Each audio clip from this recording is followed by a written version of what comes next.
were made for each other to hold on to. I was carved out of redwood beneath your moon. I was birthed in the mountains under the sun. Something's changed, you can't see my face in the crowd no more. Something's changed, you can't see my face in the crowd no more. We are living the dream together out here on the road, and our love takes center stage at every single show. But lately you've been distant, and I don't know what for. Something's changed, you can't see my face in the crowd no more. Something's changed, you can't see my face in the crowd no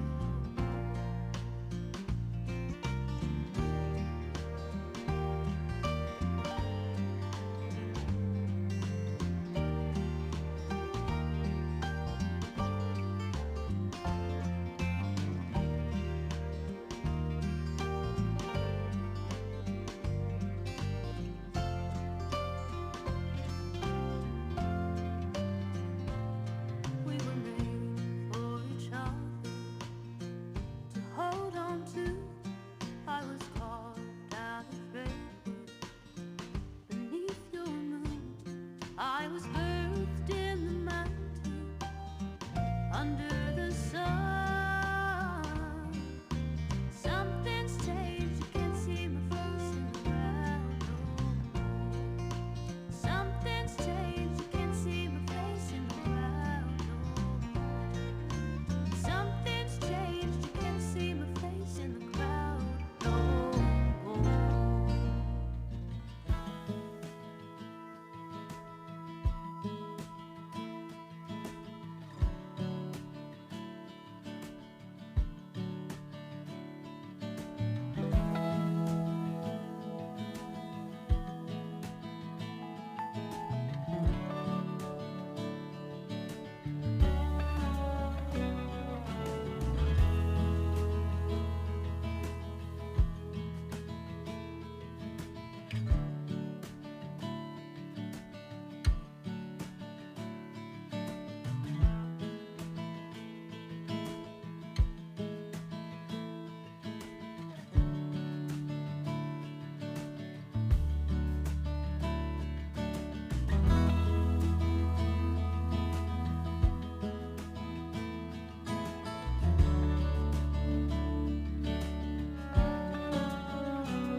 have to stand up strong, face the truth about themselves, to understand what went wrong. I know we can find a way.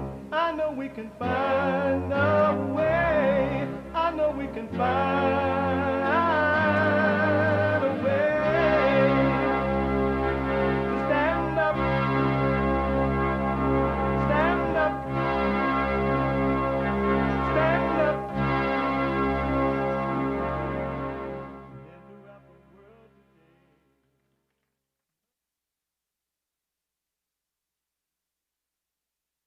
Uniting the races with truth instead of dividing them with lies. We're also rebuilding the family by rebuilding the man. I am JLP Peterson. Good morning, and how y'all? You can get involved by calling 888-77-53773, 888-77-JESSE, JESSE, Jesse. And my biblical question for this week: do you have 100% complete control of your life? Do you have 100% complete control of your life? Do you? Amazing, huh? She yelling at him. I'm looking at the video from the biblical question, and this woman yelling at this guy. What the hell, like she's his mama? We have every way that you can watch and support the show listed on JesseLeePeterson.com/show. Jesse Lee Peterson. That's right, get control of your life. .show. And if you're out and about, running around, doing whatever it is you're doing, and you would like to still listen to the show while you're doing what you're doing, you can. It's been made possible. He made it possible. You can podcast and listen on your phone while you're working out, walking, running, making breakfast, lunch, and dinner, or wherever. You can listen on your phone and podcast by calling the listen line on Talk Stream Live at 605-615-4131. 605-615-4131. And to donate and have your comments read out loud, go buy me on coffee.com/JLP Talk. Buy me a coffee.com/JLP Talk, or Bond JLP Cash App. Bond JLP Cash App. Don't forget to hit the like button. Like the videos. Like the videos. Subscribe. And do all those things. All right? I appreciate it. It is here again. It is Tuesday. Yeehaw. And Tuesday always reminds me of when America was great. When America was America. Country was country. I know country and western. Beyonce is not country and western. But Tuesday is country and western Tuesday. All my thoughts, well, they've all been lies. They let me down every single time. Because the devil's been making homes inside my head. The good, the bad, the glad, the sad. If I could let them all go and give them to God, well, maybe this anger from my soul. And I'd shine like a light that's too bright to see. And I could lean on God so He could lean on me. Forgiveness, righteous, perfect peace. Amazing. Amazing. Country and Western Tuesday. I have a question. Listen up to this question. I have a question.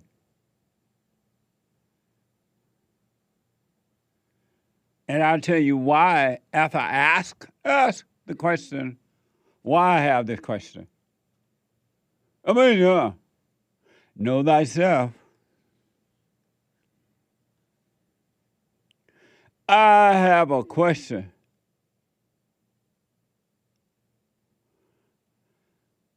What happens to you when someone say to you, you are angry? You're having a discussion, and you get angry during the discussion or even before the discussion.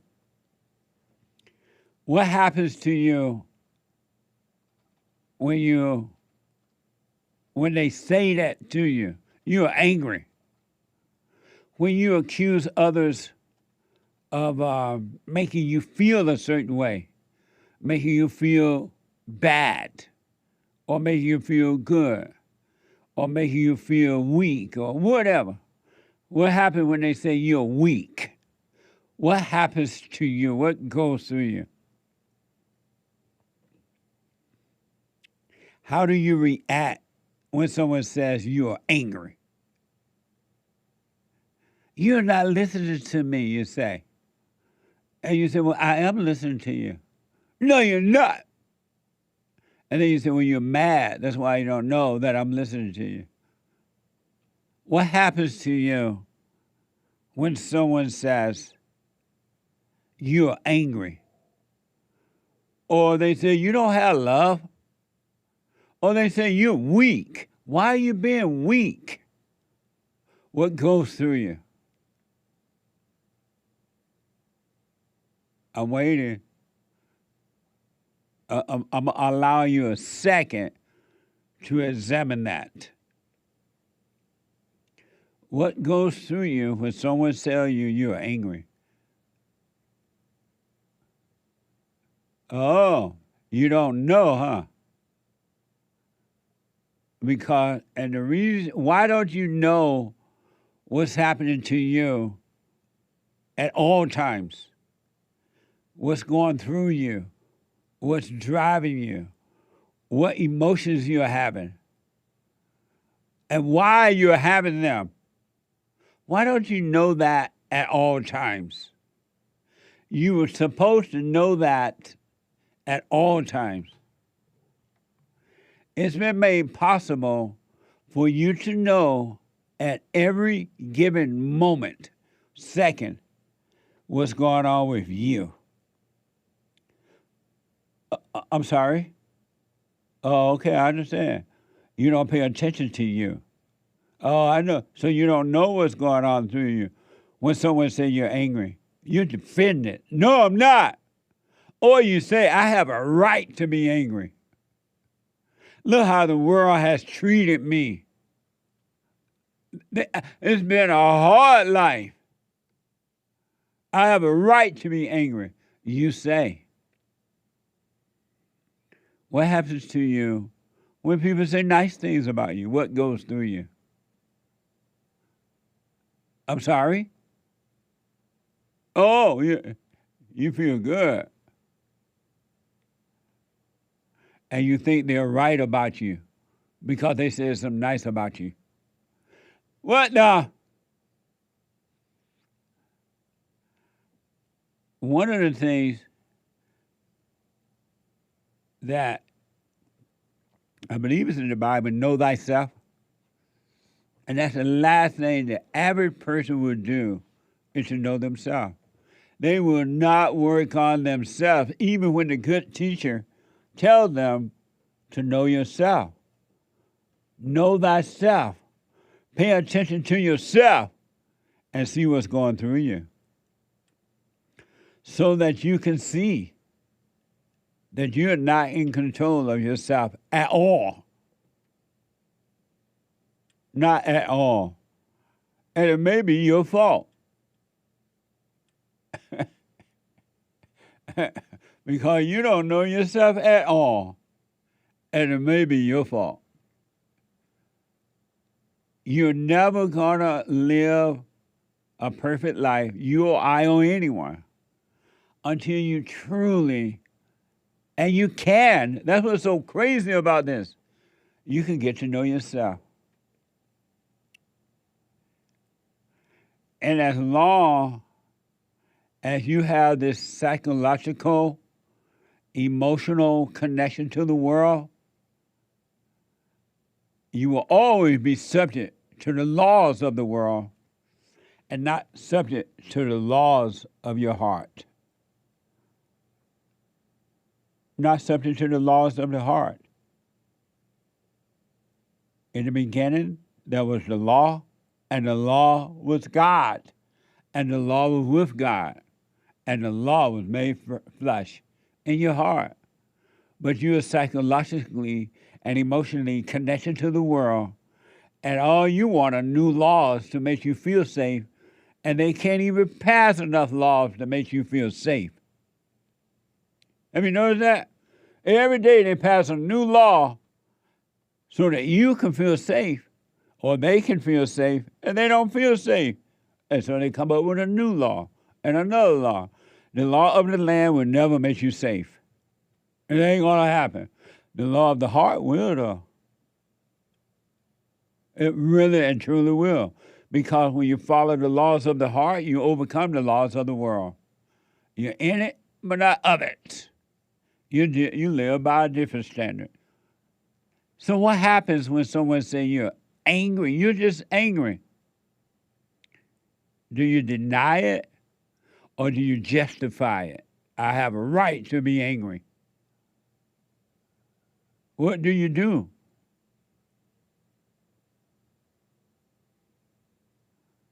Oh, you're not even paying attention to you and what's really controlling you and going through you and working through you to make you think is you. You don't even know that there is no you. You think that you are your thoughts, no matter what kind of thoughts and emotions you get. You really think that they're you. I'm happy, I'm sad, I'm glad, I'm in love, I'm falling out of love. I have fear, I worry, I'm jealous, I'm stressed, I'm suicidal, I'm envious, I'm a gossiper, I'm a this and a that. You truly think that is you. What happens when someone tells you you're angry? What goes through you? Amazing question. The reason I asked us this question, because of lately on this show and in counseling, and then even in some of the bond meetings, Sunday morning meetings, the ladies' meetings on the Thursday night of the month, or men's forum, I am starting to hear more and more that I'm not doing the silent prayer. I started, but I stopped. Oh, I do it once in a while. And why is that? I don't know. I just don't have time. Or I haven't started doing it yet. I didn't forgive yet. Oh, I forgave in my mind, but I didn't go to the person.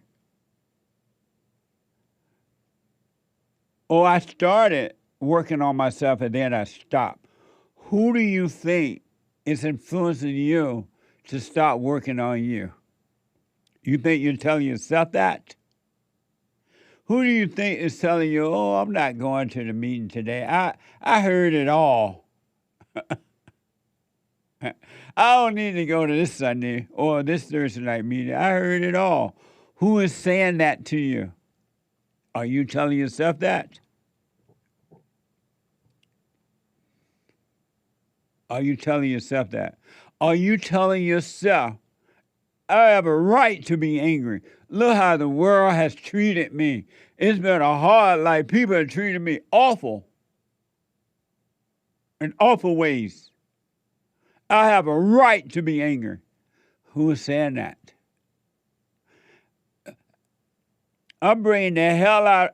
My daughter bring the hell out of me, and I bring the hell out of my daughter, but I love the Lord. Who is telling you some crazy mess like that?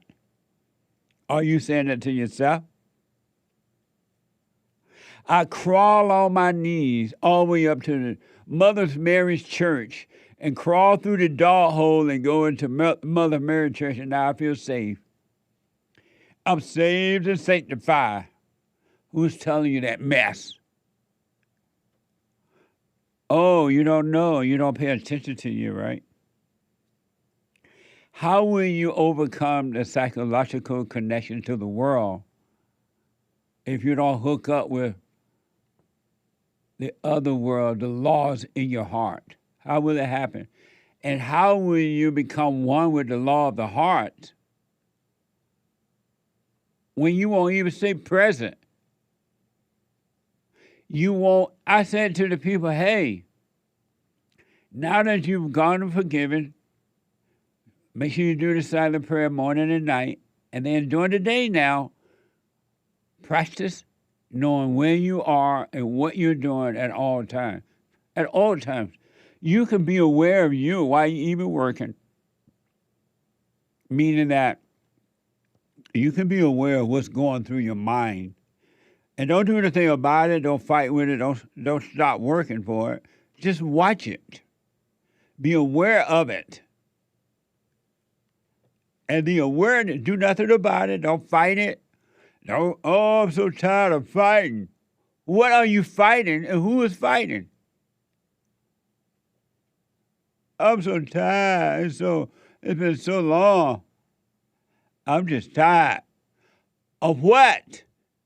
If nothing is required of you, what are you tired of fighting? Or who are you tired of fighting? And who is fighting with whom? Who is fighting? Oh, you don't know because you feel justified. You have righteous anger. You have a right to be angry, you say.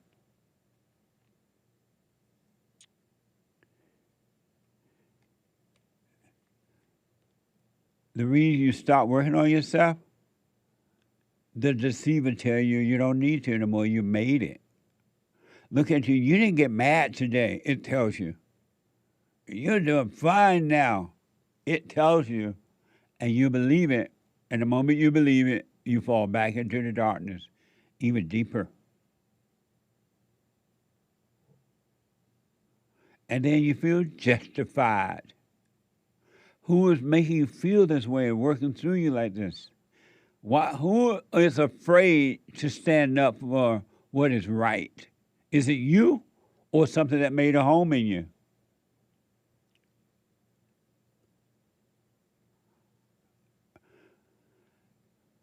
How will you ever overcome the world if you don't practice staying present with the light that will cause you to overcome the world? And it will cause you and me or anyone who does it to overcome the world. And you will not be affected by the world at all because you've overcome the world. And you never, ever, ever, ever, but never, and you can hang it up if you think differently. You're not going to overcome the world until you stay present and be aware and take one step at a time. When you take one step, don't worry about the second step. Don't even think about it. Just take the one step and the light, the truth. It will push you toward the second step. You don't have to be concerned about, well, what is the second step? What do I do now that I've taken the first step? You do nothing. You have a wait and see. And let the light, the love, the Father push you toward the second step, and the third step, and the fourth step, and the fifth step. Have a wait and see. Don't worry about what's going to happen. Focus on what is happening. Stay present. You are going to be blown away if you do this. If not, okay. That there is another world inside of you. It is finished. It is done. And Christ has returned inside of you already. And you're waiting for some end time. What the? Oh, the end time coming and you're going up to the Lord. Not knowing that at the twinkling of an eye, the Christ has already returned. And it is finished, and the end time has already happened. Everything is done. But you're waiting on something else. And you're not even Jewish. And you're waiting on something else. What kind of Christian are you? What happens when someone tells you that you're just mad, you're angry? And do you say, no, I'm not. You're just not listening to me. You don't care about my feelings. Have you ever tried to convince an angry person that they are angry?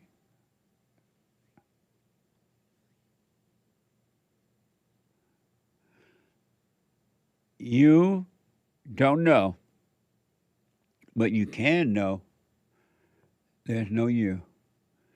That in your mind, darkness, Satan, his little demons, evil has made a home in you. Men and women of all races, all nationality, all whatever you want to call yourself, all financial status people. Something else is controlling all of us until we can see it, and then something else takes over. And it controls us, and it is good. It is life. It is perfect peace, but you don't know. You don't even pay attention to it. If someone says you're mad, you don't say, oh, yeah, I am angry. You're right. I am angry. And not knowing in that very moment, even if the Satan said, when you admit you're angry, you're going to look stupid, you're going to be embarrassed, they're going to think bad things about you. Forget about them. Admitting that you're angry in that moment changes it just like that. Because the light is telling you you're angry, and it's not you. But you'll sleep on that anger, you're arguing, you'll wake up the next day mad. And then rolling your eyes at the people when you see them. What a mess!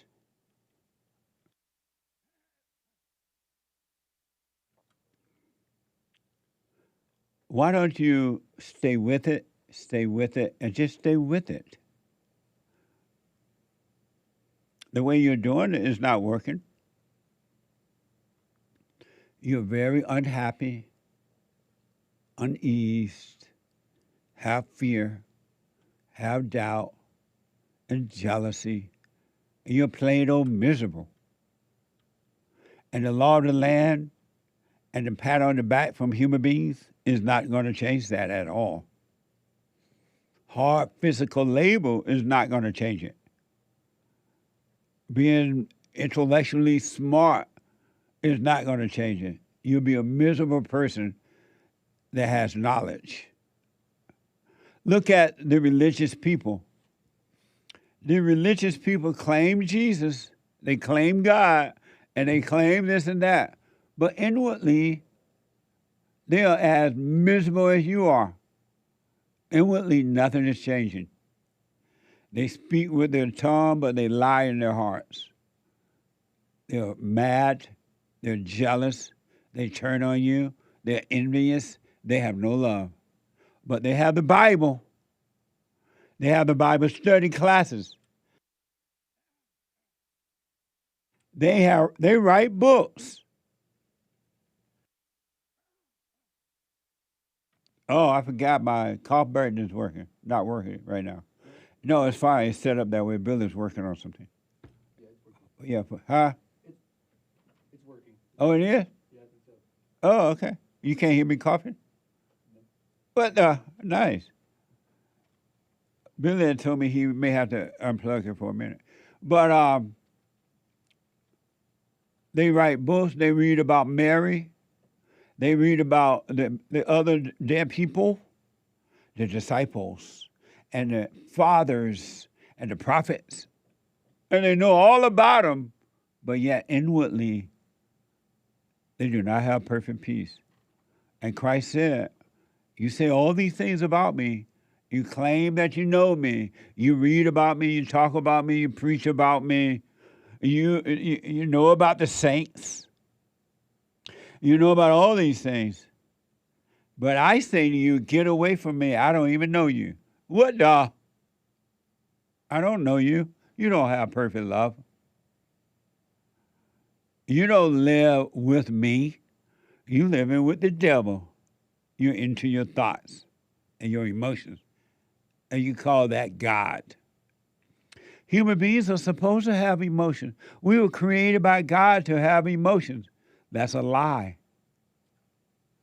That's a bald-faced lie. How can a dispassionate God give you passion? It's not even in his nature. But it is in the nature of Satan to give you passion.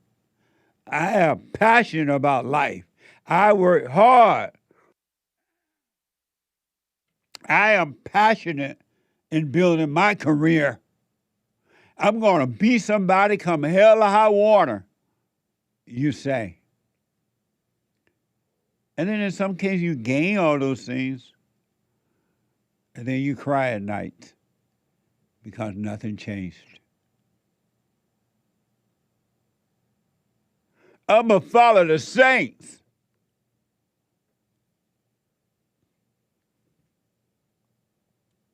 And nothing changes. Because you refuse to stay present with the light. You refuse to have a wait and see attitude. You got to have it now or never. You got to know the answer right now, or you'll create one and fall deeper into the ditch. You can't wait. Well, what do I do next? Why don't you wait and see? Let next compel you. Let it drive you to the next step. But you won't even wait on that. What happens, what goes through you when someone tells you that you are angry?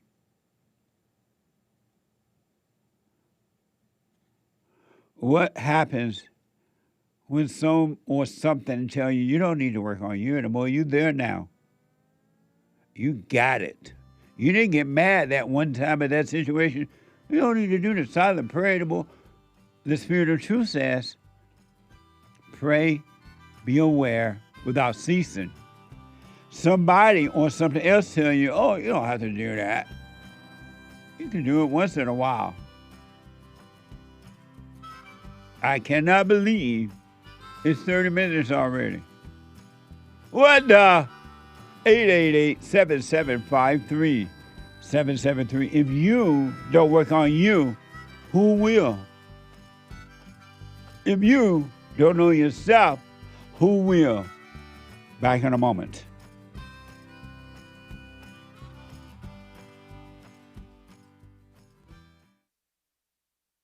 Check out my book, For Raised to Responsibility. I show you how I was able to overcome anger. The spirit of anger was taken away from me. I had it. And as a result of having anger, I was insecure. I had doubt, worry, fear. I was in a fallen state and didn't know it. And it wasn't until I went and forgave my mother who tried to turn me away from my father. I forgave my father for not being there and returned back to him. My spirit connected with his spirit, and through him, I was able to return to God. And I have perfect peace. Perfect love casts out anger. And when anger is gone, fear and doubt, worry, insecurity, suicidal thoughts, all of that is gone, and you are free. Amazon.com, Barnes & Noble, or if you want an autographed copy, you can go to my website at rebuildingtheman.com or call 800-411-BOND.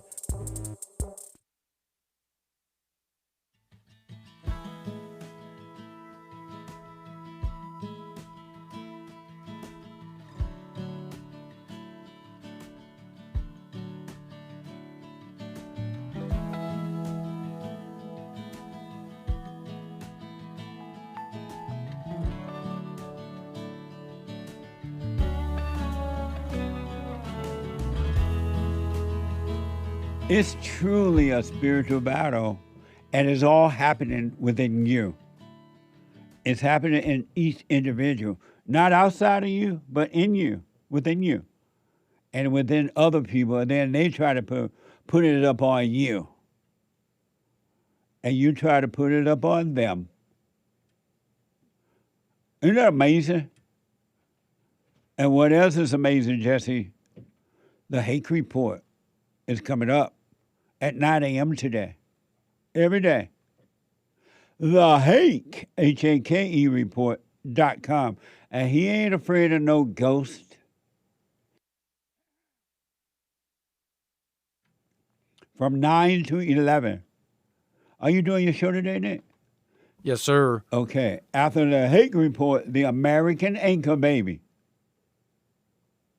From 11 to 1.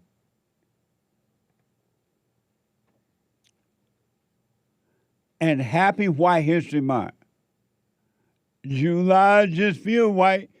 This is our 9th year of celebrating white history. And happy 250-year America of America. Amazing, huh? Check out all the merch and everything. Don't forget to like the videos. I want to, before I go to the calls and super chats, I want to, for those men and women, I want you to know that you and only you, me and only me, are responsible for my own spiritual journey. You can't take this ride with me. I can't take it with you. I can't change you, and you can't change me. I can't even change myself, and you can't change yourself. But something else is driving you. Since you were a little child, anger came into your life by way of your mother and your father, but especially the mother. And something else departed from you or just stood aside. The light did. And the darkness took over. Because as a kid, you didn't know. And all your life, you've been told that it was you. You're the bad person. You're the good person. You're the smart person. You're the aggressive person. You're gonna make it. You're gonna be rich. You're gonna be poor. You're gonna be black. You're gonna be white. You're gonna fight. You need an education. Get married. Have children. And none of those things work. Have you noticed that? And the reason they're not going to work because they are of this world. Christ said to the rich young ruler guy, he like, Christ, I have everything. I have an education. I'm white, or maybe you were Jewish, or maybe you were black. I own everything. I own the world. What must I do to follow you? And Christ said, you really want to follow me? Yes, sir, I have everything else. I might well follow you. You ain't got nothing else to do. Christ said, okay, overcome the psychological and emotional attachment to the world. Overcome your psychological and emotional attachment to your wife, your children, your things, your little education, and follow me. Overcome your psychological and emotional attached to the law of the world or the laws of the world and follow my laws, the laws of God, the laws of the Father that I'm pointing you back to. He's like, oh, no, I can't do that. What's wrong with you? I'm not going to overcome the world. Is you crazy? I'm not going to overcome my wife or my children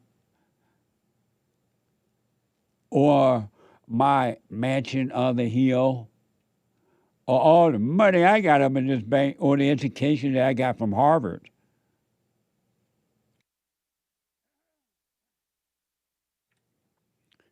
And he walked away, as you do every day, with your head down in misery.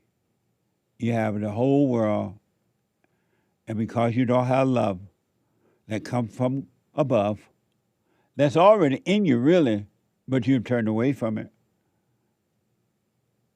You walk away to your doom. You walked away to your doom.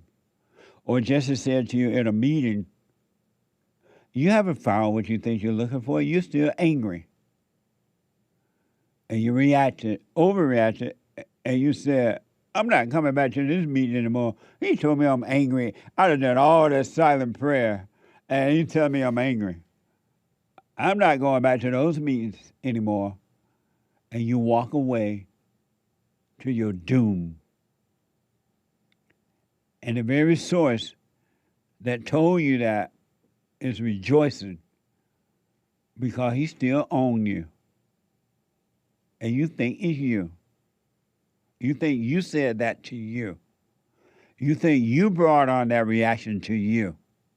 And you did because you're the devil. Or one, you are the devil. You don't know that when you stop being you,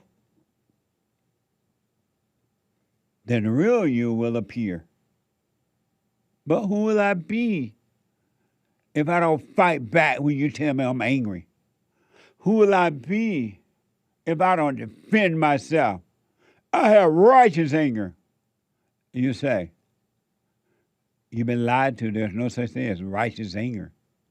Anger is evil. Anyone that has anger is a murderer.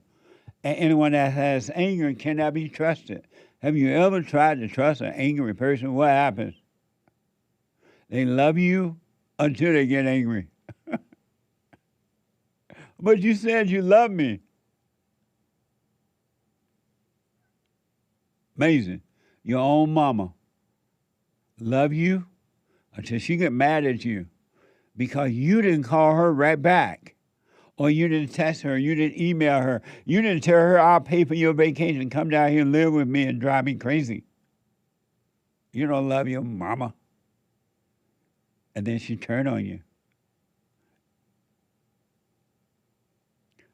You've been driven by something else that don't even, it's so apparent now, it's not even funny to me.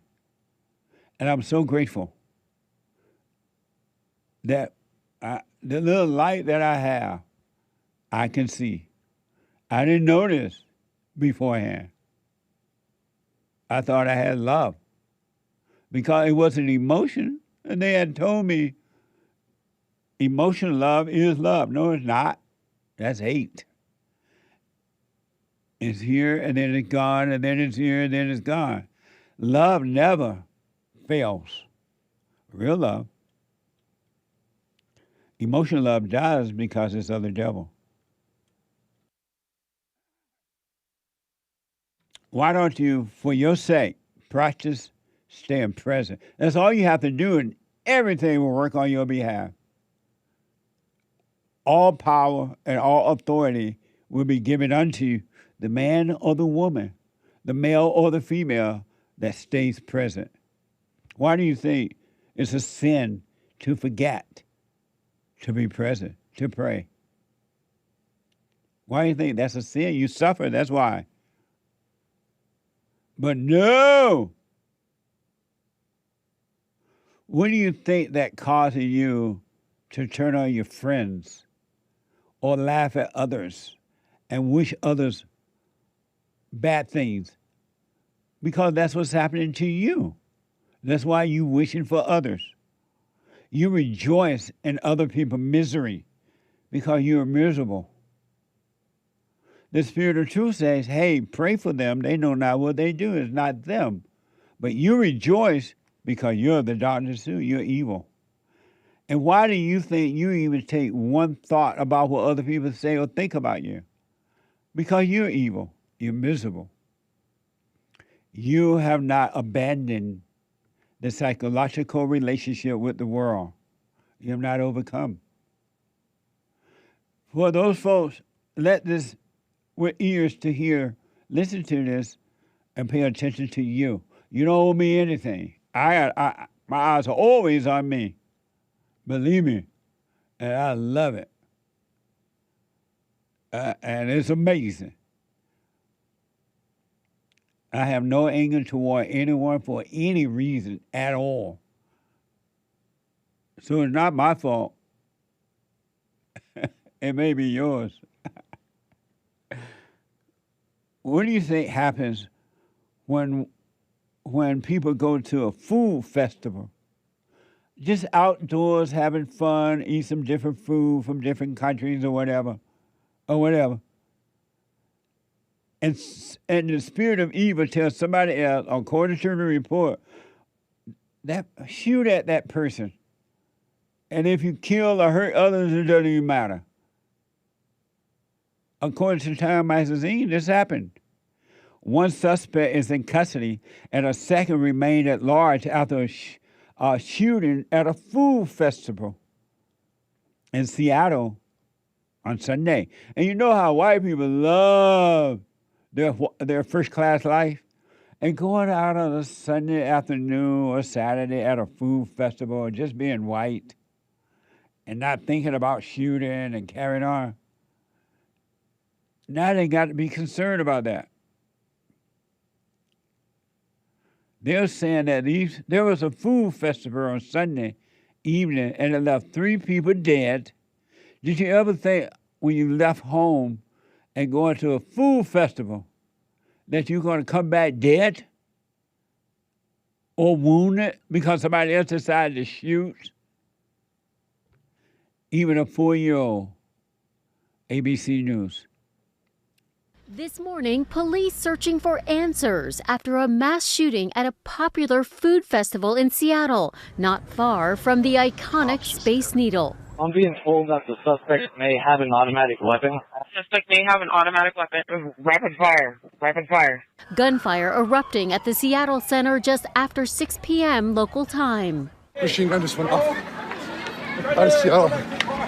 Oh my God. I would say at least 24 shots. It was multiple. It sounded like an automatic weapon. There was somebody laying on the ground with blood, and then there was another person laying closer to the fountain. Families trying to jump over a nearby fence to safety. These people sheltering inside the Seattle Center as shots rang out. There was a lot of chaos, My brother actually got pushed, and he fell. He's pretty bruised up right now, but he's okay. 3 people were killed. 4 others were injured, including a 2-year-old boy shot in the arm. Anyone have a small child tourniquet size? Amazing, huh? White people trying to have a white life in their white country, first-class life, and they can't have it anymore. The devil is in the details. What goes through you when someone tells you that you're weak? What goes through you when someone tells you that you're weak or angry or afraid? Do you pay attention to see how you react to it? Do you pay attention to see the thoughts that go through your mind? Police have stated that the incident began when two individuals opened fire on one another, leaving bystanders caught in the crossfire. They don't even care anymore. It was like that guy that was accused of setting the front of a DS. What do you call that people? I forget. Out of New York. Was it an ice building? Yeah, ice building. They said, that guy said he didn't care who he hurt. The people that were visiting or worked there. Who is doing that through him? Who is causing you to rejoice in someone else's pain? Is it you? Who and what would cause these people to do this shooting, even knowing that other people are going to get caught in the crossfire? Amazing. ABC News. Police overnight revealing it all started with two men shooting at each other. The victims caught in the crossfire. One suspect is in custody, but overnight this second shooter was on the run. Right now we believe that we have no outstanding threat to the community.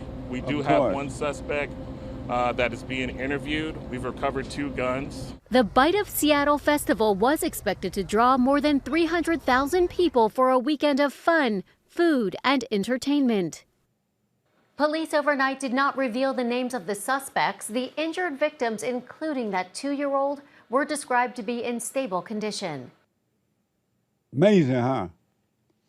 That same spirit that caused these people to do that, according to the report, it's the same spirit that causes you to gossip, to hate your family members, and your family members hate you, to love, to hate your enemy, rather than loving your enemy. It's the same thing. To lie and to steal and to cheat and to judge and to think you're better than someone else or less than someone else. It's the same spirit. You didn't go out and shoot a gun, but you did in your mind because you judged yourself and others. It's the same thing. It all starts in the mind, and then the emotion, and then the reaction. But you won't pay attention to you. You won't know thyself.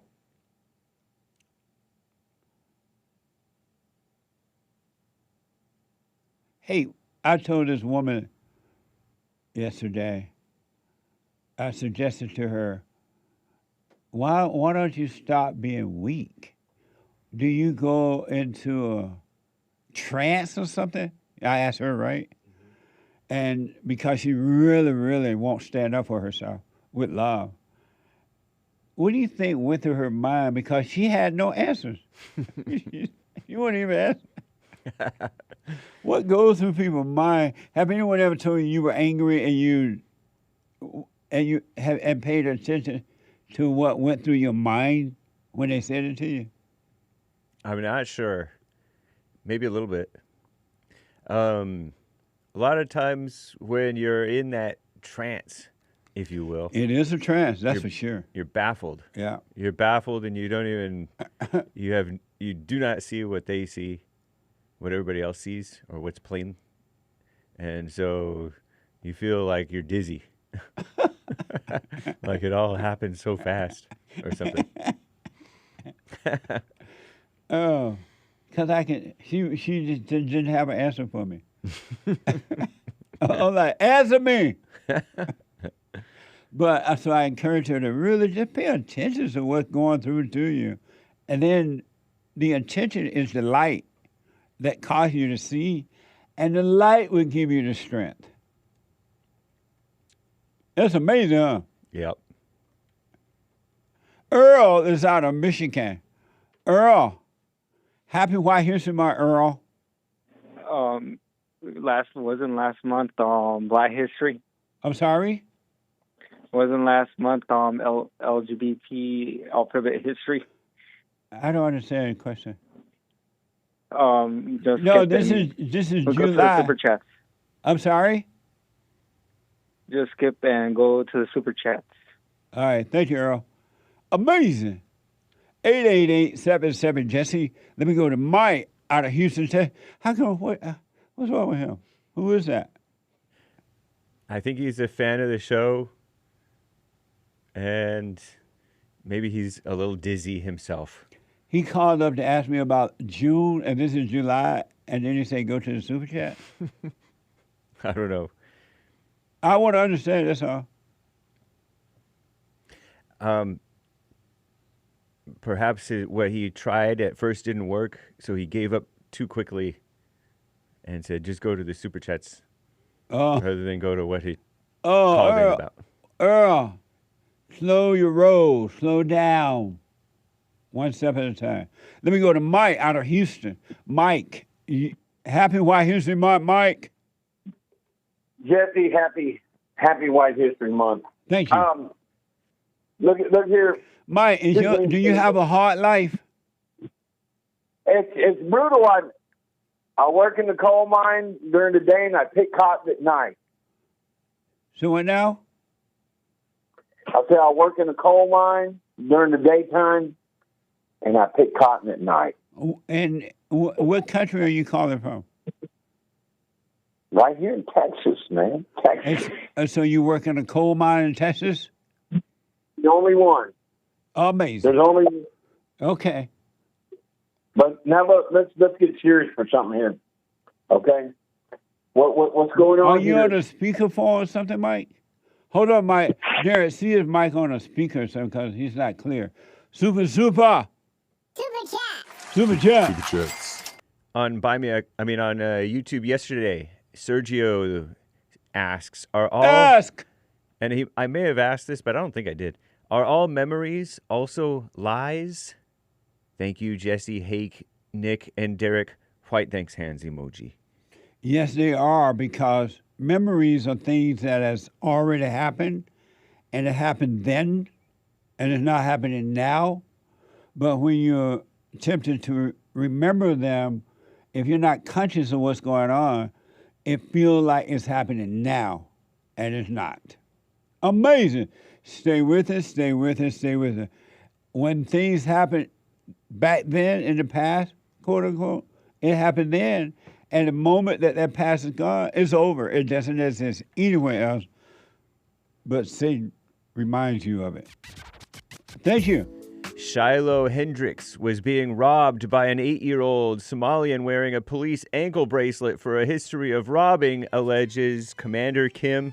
Yeah, I looked it up, and this autistic kid would go wander off into like dangerous places, so the police would had like a tracker on him. Who is that? This 8-year-old little boy whom this gal called the N-word. Oh, the white lady with the baby? Oh, yeah. Nice. And Shiloh confronted the robbing kid. She was then confronted by an adult Somalian man who was taking video and hanging out by a playground. The adult Somalian cameraman has a police record of violent assault on a 16-year-old. That was a conviction. And for R-wording a 16-year-old foster kid runaway, that was thrown out. Somalia cameraman now has a GoFundMe and run away to Somalia. Piffy. That was yesterday. We'll have to read the rest later, y'all. Thank you. I got to take a break. The hate news, not the fake news. I'll be back in a moment. 2 more hours ago. They wonder if the silent prayer is working. And I just want to take a second and to tell them that it works. You just have to stick with it. Yeah. That's the first thing I started doing before I even forgave my parents. And I was so depressed and suicidal at some times that I just would have to stop in the middle of my job or whatever I was doing and go into the silent prayer. And it really does help. Like, I don't have those anymore. Amazing. You haven't seen anything yet. Doubt every thought. Bring every thought into captivity. Just let them all pass. Don't judge them. You haven't seen anything. It gets better and better and better and easier. So my gift to you, no charge, at rebuildingtheman.com/church.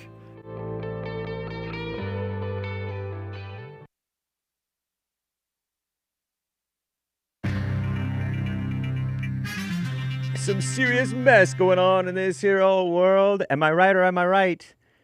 For example, Call Me Nonsense Network, CNN, reports that Japan, the great Japan, is still assessing the damage after a major earthquake in their region.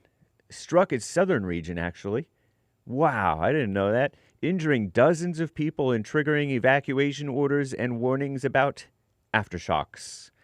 Do they have like a history of earthquakes? I feel like they might. I don't know. Anyway, Trump meetings. Our greatest president, Donald J. Trump, according to CNN, Call Me Nonsense Network, okay, no endorsement implied, is set to welcome Ukrainian President Volodymyr Zelensky and Israel Prime Minister Benjamin-based Bibi Netanyahu. Some of you may differ. Some of you, the squeaky wheels may differ as to whether he's based, to the White House today for separate meetings. Ukraine guy and Israel man. Sweet. Expected to focus on the conflicts in Ukraine and in the Middle East.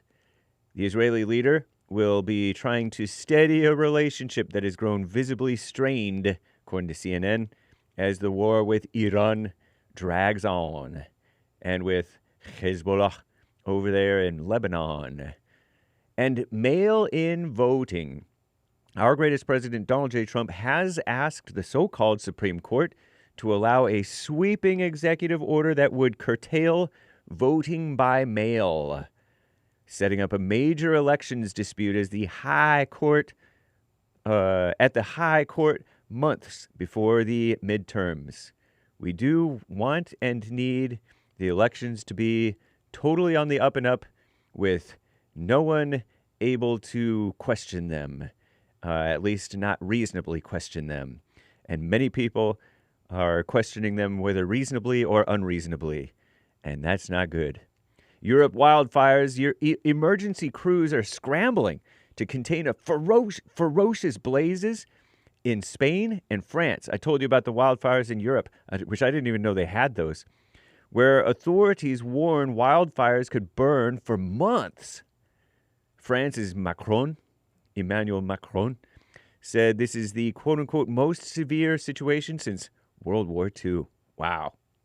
More than 63,000 people have been evacuated from homes near Madrid. And that's the capital of Spain, if I'm not mistaken, which I often am. And Mitch McConnell, Kentucky Governor Andy Beshear, has a message for Senator Mitch McConnell. Is Beshear that Democrat guy? Mitch McConnell being the rhino guy.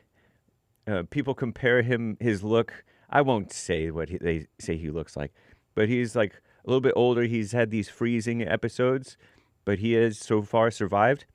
He hasn't been seen in public for 43 days. Either explain his long absence from the Senate is the demand from Andy Beshear, and share details about his health or resign. And I don't know if the governor has any say-so over this, but he's trying to push his weight around. Mitch McConnell's office released a statement earlier on Monday saying the senator is not yet medically cleared to leave a rehab facility.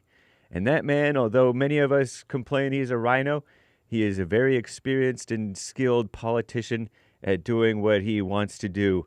And what he wants to do isn't necessarily what we want him to do, but he knows how to do it, I think. That Michigan debate. 2 candidates in Michigan's upcoming Democrat Senate primary traded personal attacks and pitched themselves as the best positioned to win for a general election that could tip the chamber's balance of power in favor of the Democrats, because they're trying to oust Susan Collins, a female rhino.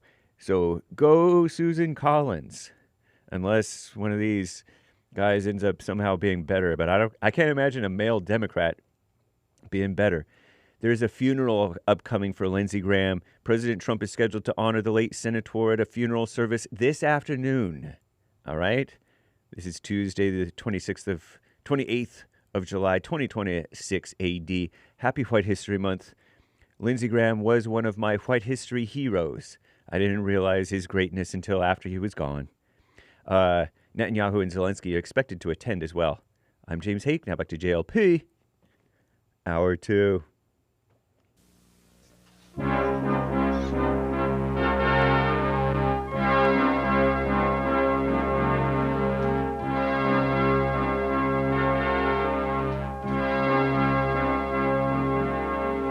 Somewhere in the world have to stand up strong, face the truth about themselves, to understand what went wrong. I know we can find a way. I know we can find a way. I know we can find a way to stand up, stand up, stand up.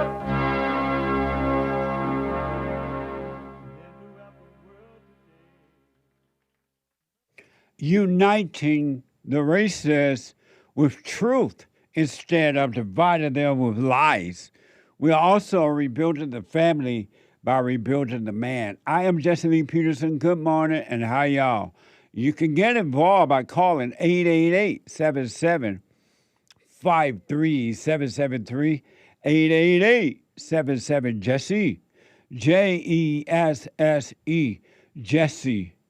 And my biblical question, do you have 100% complete control of your life? Do you have 100% complete control of your life? Amazing. Have you ever asked yourself that? Do you even bother to work on yourself? It's just a question. We have every way that you can watch and support the show listed on jesseleepeterson.com/show, jesseleepeterson.com/show. And if you're out and about and you just got to run around, we are on 6 a.m. to 9 a.m. Pacific time, and we are heard around the world, so different time zone for different folks. So you may not be able to sit and just watch it, and you will want to still move about, do what you got to do. You can podcast and listen on your phone by calling the listen line on TalkScreen Live at 605-615-4131, 605-615-4131. And to donate and have your comments read out loud, go buy me a coffee. buymeacoffee.com/JLP Talk or Bun JLP Cash App. Bun JLP Cash App. It's Tuesday. And every Tuesday is Country and Western Tuesday. Bring back, oh, bring back my country to me. Bring back my country to me. What the? Who let the dogs out? Amazing.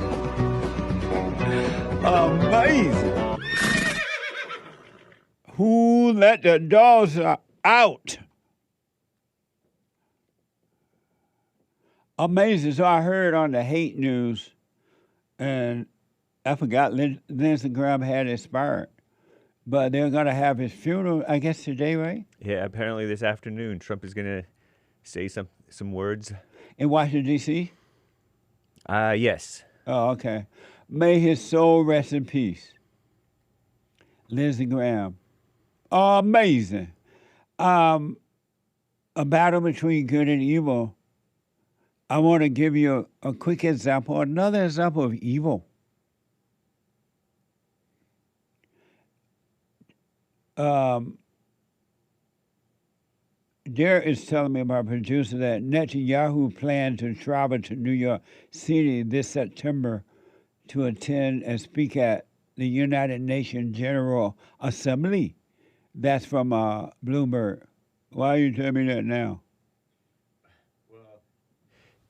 Both Zelensky and Bibi are in town, going to meet with Trump, and they're going to attend the funeral. So is expected. Oh.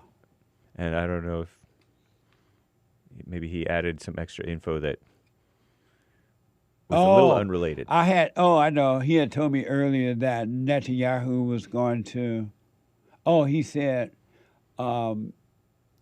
Mamdani can't do anything to Netanyahu. Can't arrest him. Right. And then I asked him, was Netanyahu going to be at the funeral? Yeah. And was it in New York? So he responded to that. Aha.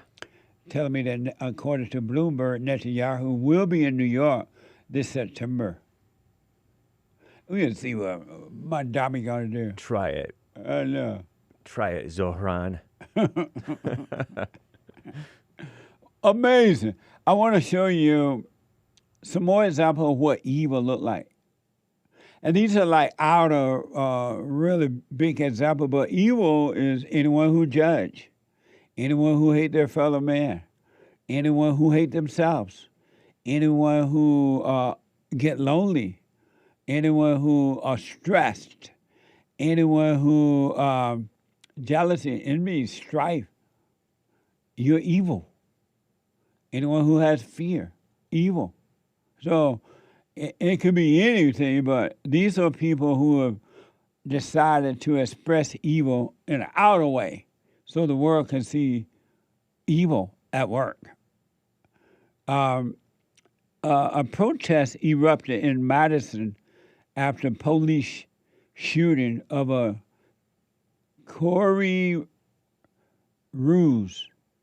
Ruiz, whoever that is. ABC News. Protesters took to the street of Madison, Wisconsin after Ruiz was shot and killed by police at a busy intersection on the city near East Side. ABC News.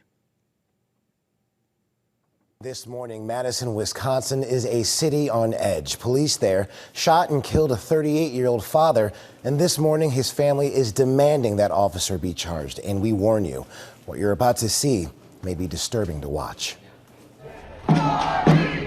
This morning, anger boiling over in the streets of Madison, Wisconsin, after 38-year-old Ruiz was shot and killed by police at a busy intersection on the city's Near East Side. His mother breaking down at an emotional news conference. He was my love. He loved his daughter.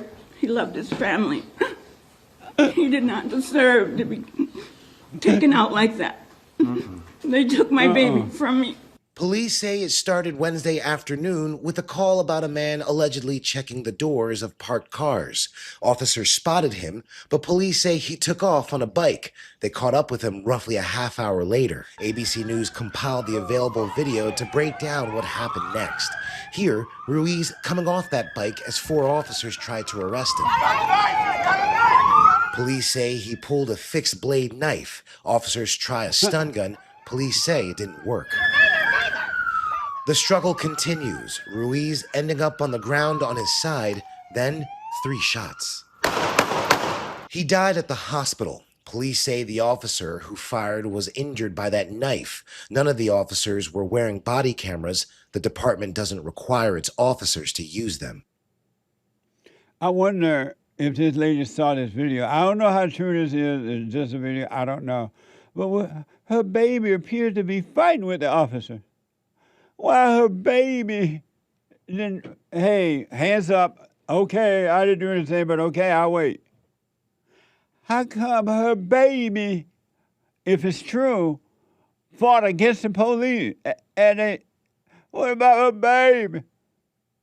I'm just so distraught. Oh, my baby. How come mothers always call adult men babies? And then they feel like babies for the rest of their lives. And they get married, and they marry mama, and they still babies. I wonder if she saw that it looked like he was resisting arrest. Whether he was guilty or not, I have no idea. And quietly, in all honesty, don't even care, or not concerned. But he's 38 years old, according to Google AI. Yeah, unless I got my Google AI confused. It says Ruiz was 38 years old when he was shot and killed. I wonder if it's true that he was truly resisting arrest, would he be dead or alive right now? I'm just wondering. And that mama don't care that her baby was... why does she say, if it's true, had my baby not resisted arrest, I wonder what would have happened. I'm just asking. I don't know. All 4 officers involved are currently on administrative leave. All 4 officers are now on administrative leave. The State Justice Department investigating this as a homicide. And this morning, the family, joined by attorney Ben Crump, is demanding charges. Oh, Lord, not Crump. I wish I could see him one more time. I wish he could tell me how much he loves me one more time. And this morning, that memorial at the intersection is still growing. 2 blocks from his daughter's home and 2 blocks from the school she'll walk to this fall. Rhiannon? Yeah, your heart just breaks for that family. Oh, yeah, that's right. What the? Is this another George Floyd situation? I'm just wondering. Especially if Ben Crump is there, Lord. They couldn't find any other attorney. Is Ben Crump an attorney? A lawyer or something? Yep. They couldn't find, all the lawyers in the world, Ben Crump is the only one they can find. Is Al on the way? As in Shopton.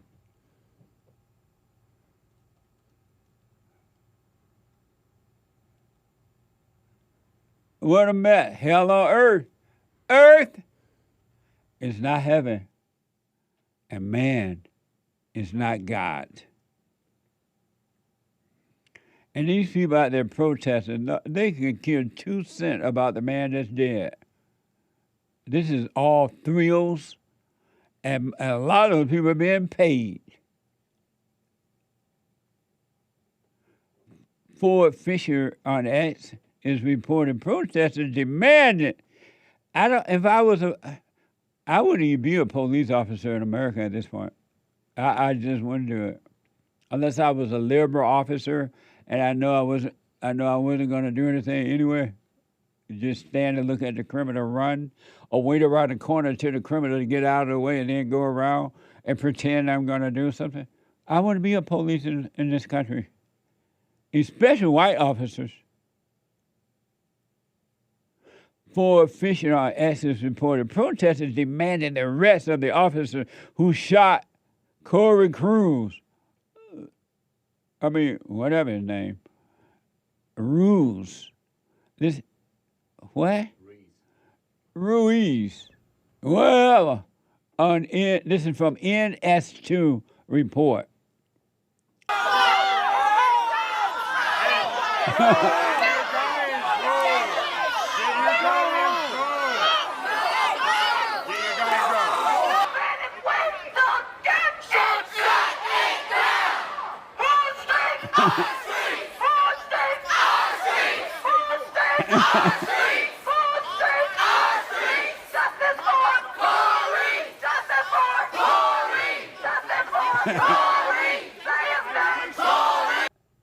What the? It's going to be a long, hot summer. Keeping cool will be the thing to do. Happy White History Month. What the? Believe me, not one out there care about that boy. Some are getting paid, others just don't. They stupid, don't even know why they out there. It's for the thrill of it. It has nothing to do with love. It's just an act. Showcase personalities.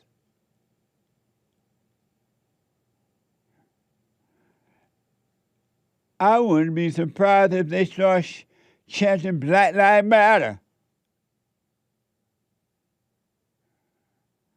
Or even Corey Life Matters.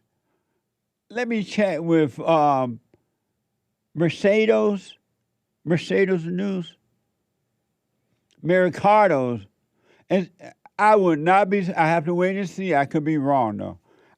They ain't not going to chant. They're not going to chant Black Lives Matter in this mess. Or Corey Lives Matter. I could be wrong, but let me just check the news and see. Who is this? Mercados Media. Let's see. Oh, God.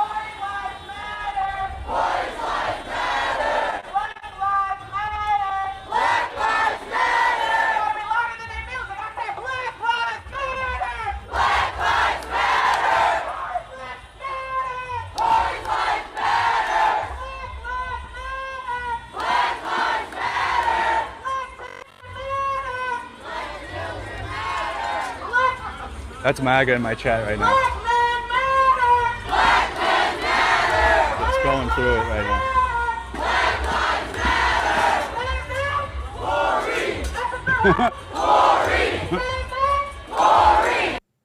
Look like you guys are in the wrong city. You need to be over there in Chicago and telling the mayor of Chicago that Black Lives Matter. You're in the wrong city. What the? These people never go to where Black Lives Matter really supposed to matter, where the blacks are killing each other. Since 2004, according to the FBI, 220,000 black people have been killed by other black people. Those black lives don't matter. Do you see the hypocrisy in this?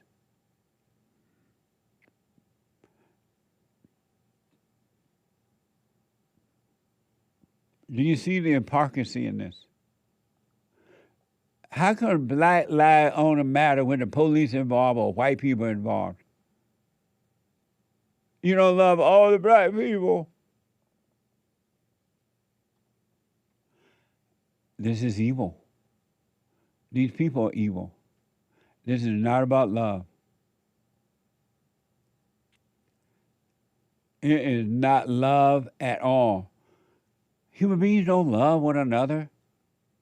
Family members don't even love one another. Husbands and wives don't love one another, each other.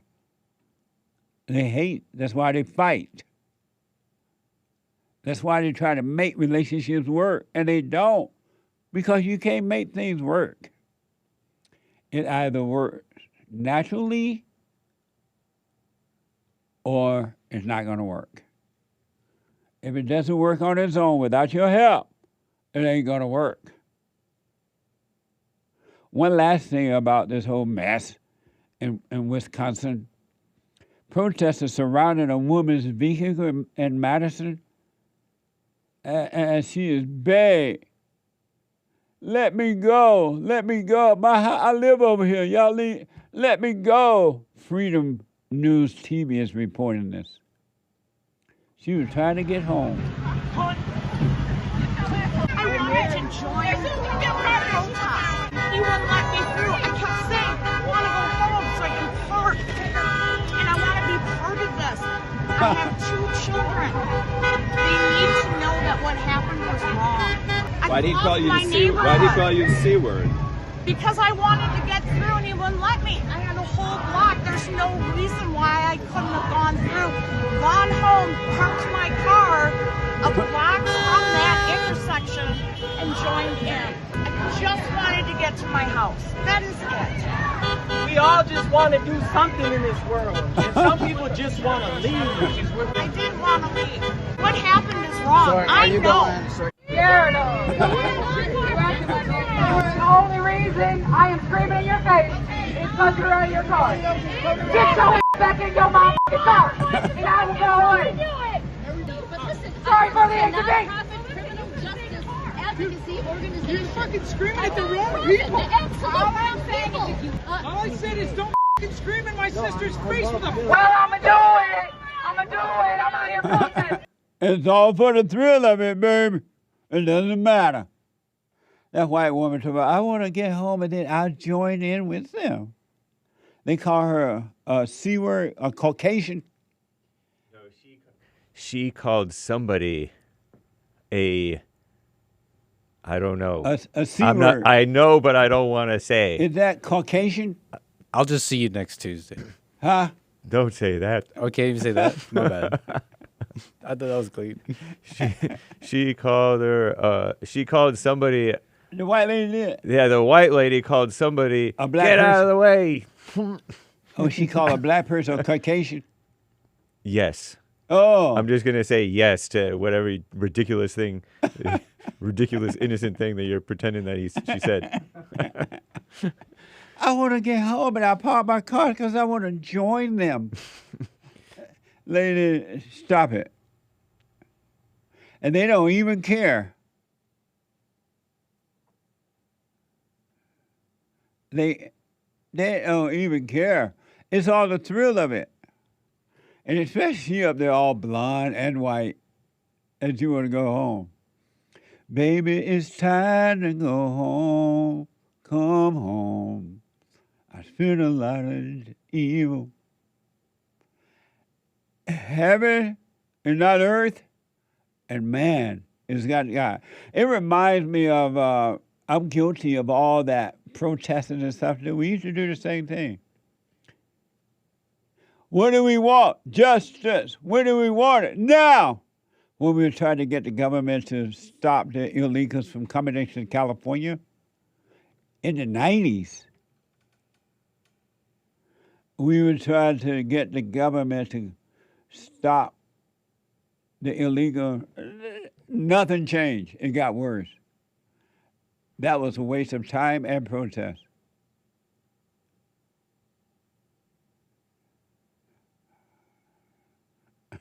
I never blocked anyone from going home.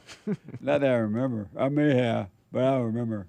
I remember we used to protest abortion centers, abortion mills. And because we used to see so many black women going to the, young women too, going into the abortion mills, especially on Saturdays. And we would go down there and protest them. That didn't help either.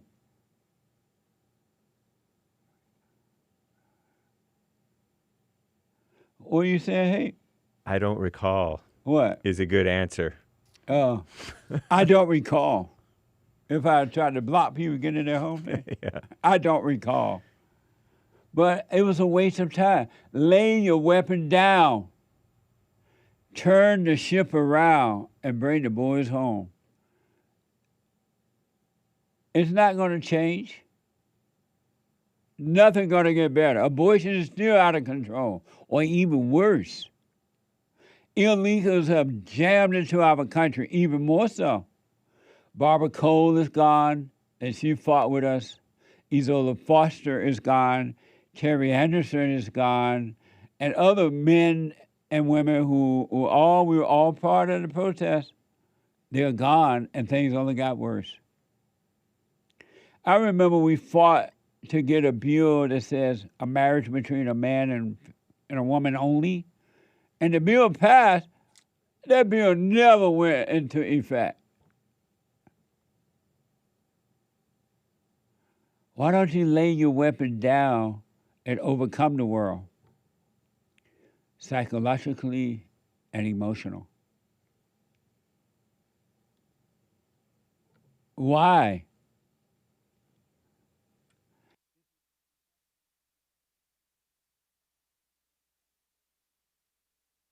Let me go to Brady out of Arizona. Brady, you are on the air. Yeah, good morning, Jesse. Hey, Brady, happy White History Month.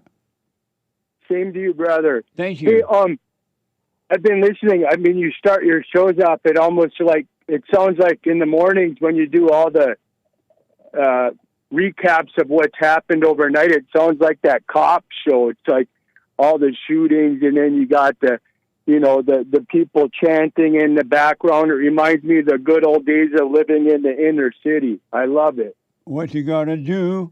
What you gonna do when they come for you, bad boy? Amazing. Pretty good. I like that. So, but I do have a request, though, because you played something the other day. It was that transgender that was screaming, she.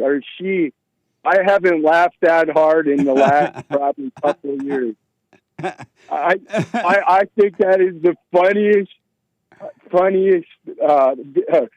audio that I've ever heard. I just love it. It makes my day. All the stuff that you play about all the shootings and killings and drownings and stabbings, that just goes right away when you play that. That was insane. That was funny.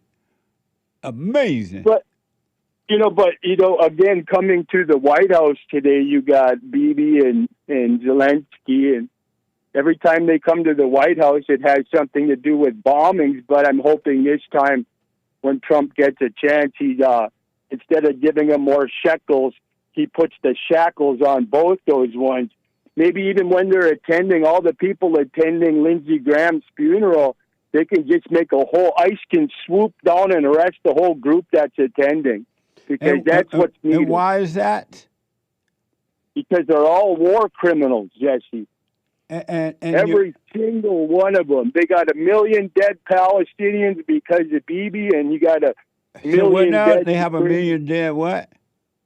Palestinians. How do you know it's because of Bibi?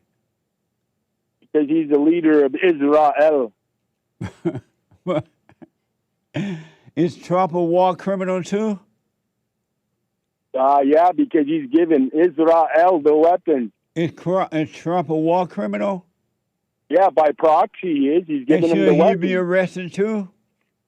Might as well join, might as well throw him in too. Amazing. And so you don't believe in war? War criminal crimes, yes. Do you believe in war? No, I despise war. And so you don't think there should ever be a war? No. And how would you protect yourself then if your enemy was coming here for you to kill the Americans? And how would you protect yourself if you don't believe that there's a time for war? You protect yourself with an AK-47 rifle. I mean, it doesn't have Brady, to have war. If you have an enemy coming in from another country, and just for conversation purposes here, an enemy coming from another country with war things to kill American citizens, what are the American citizens supposed to do if they all believe there's never a time for war? What should they do at a time of war?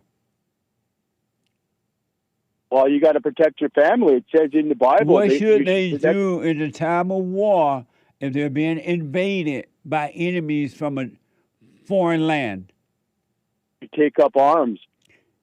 But you say you don't believe in war. Doesn't mean I don't believe in taking up arms. I believe in the militia. But you don't believe that war is taking up arms? War's a lot different. War's a lot different, and you're getting invaded, and somebody's coming across your doorstep. It's a lot different than going into Ukraine or going into the Strait of Hormuz. No, that's asinine stuff. You don't want to be doing that stuff. How is that different from protecting yourself if someone were invading your country to kill you?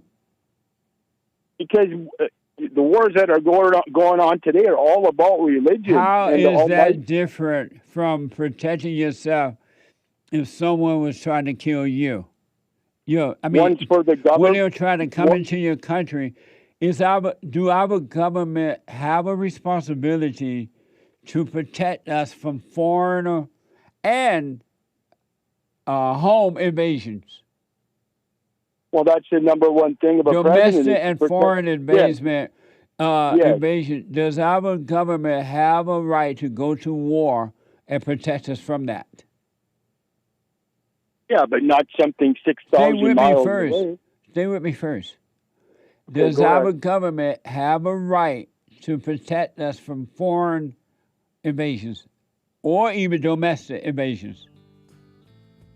I would say yes if the threat is credible. But if you don't believe in war, how are they going to do it?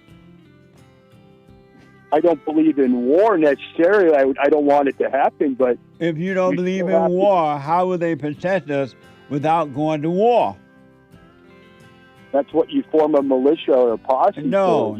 A militia ain't going to protect you from a foreign invasion. A group of people will. No, they won't. Why won't they? There's 3 million guns. Hold on a minute. Hold on, Brady. Let me take a break. Back in a quick moment.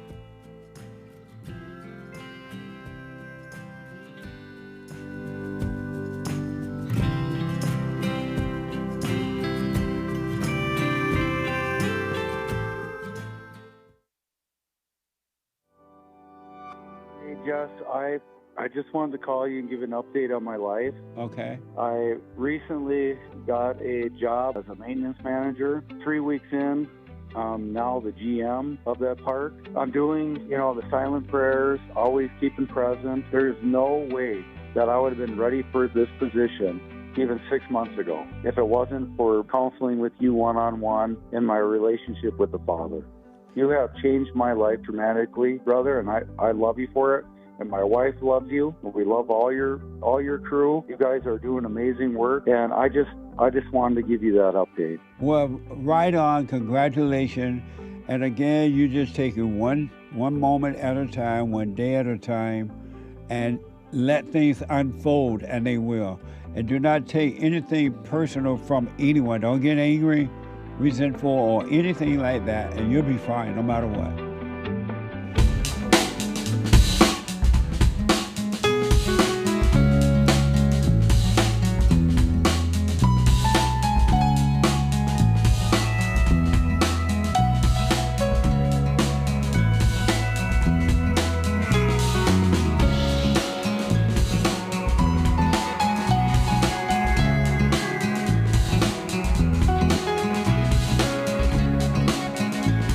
Okay, welcome back. 888-7753-773, 888-77-JESSE. I do personal shout-outs for you. Encouragement shout-outs, birthday shout-outs, congratulations, happy White History Month shout-outs, happy Man History Month shout-out, just plain old how you shout-outs, personal shout-outs. Go to Cameo, cameo.com/Jesse Lee Peterson, cameo.com/Jesse Lee Peterson, or shout out .fans, FANS, /Jesse Lee Peterson. All right, we just released a brand new newsletter. It's amazing. If you'd like a free copy of the newsletter, go to rebuildingtheman.com/subscribe. No cost to you. It's a way of giving back. Jesse Lee, rebuildingtheman.com/subscribe. And check out all of our merch. The silver coin, the punchy coffee, the books, the T-shirts and mugs, and all those good things. Happy White History merch. Go to jesseleepeterson.shop, jesseleepeterson.shop, or rebuildingtheman.com/stores. All right? A spiritual battle. Let me go back to Brady. Brady. Yes, sir. From Arizona. How many people you said were killed in Palestine?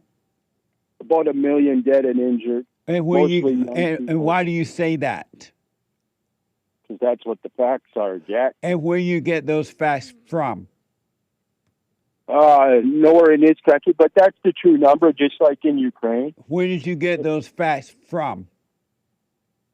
Many news sources, AP, probably RT, Russia's got really good statistics. And they told you over 1 million people were killed in Palestine? Probably, yeah, very close to that. And they told you over 1 million people. You read in those articles, in those newspaper news outlets, that over 1 million people were killed in Palestine. Yeah, at least. You read that. Yep, I heard it too with my ears. According to, you heard it with your ears too, huh? Yeah, I listened according to a lot to AI, only 73,000 were killed in Palestine.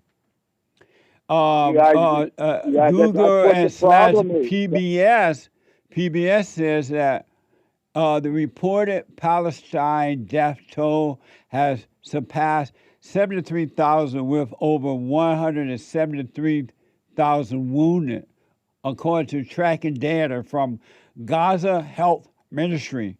That's from Google /PBS. And so, but you read over 1 million, huh?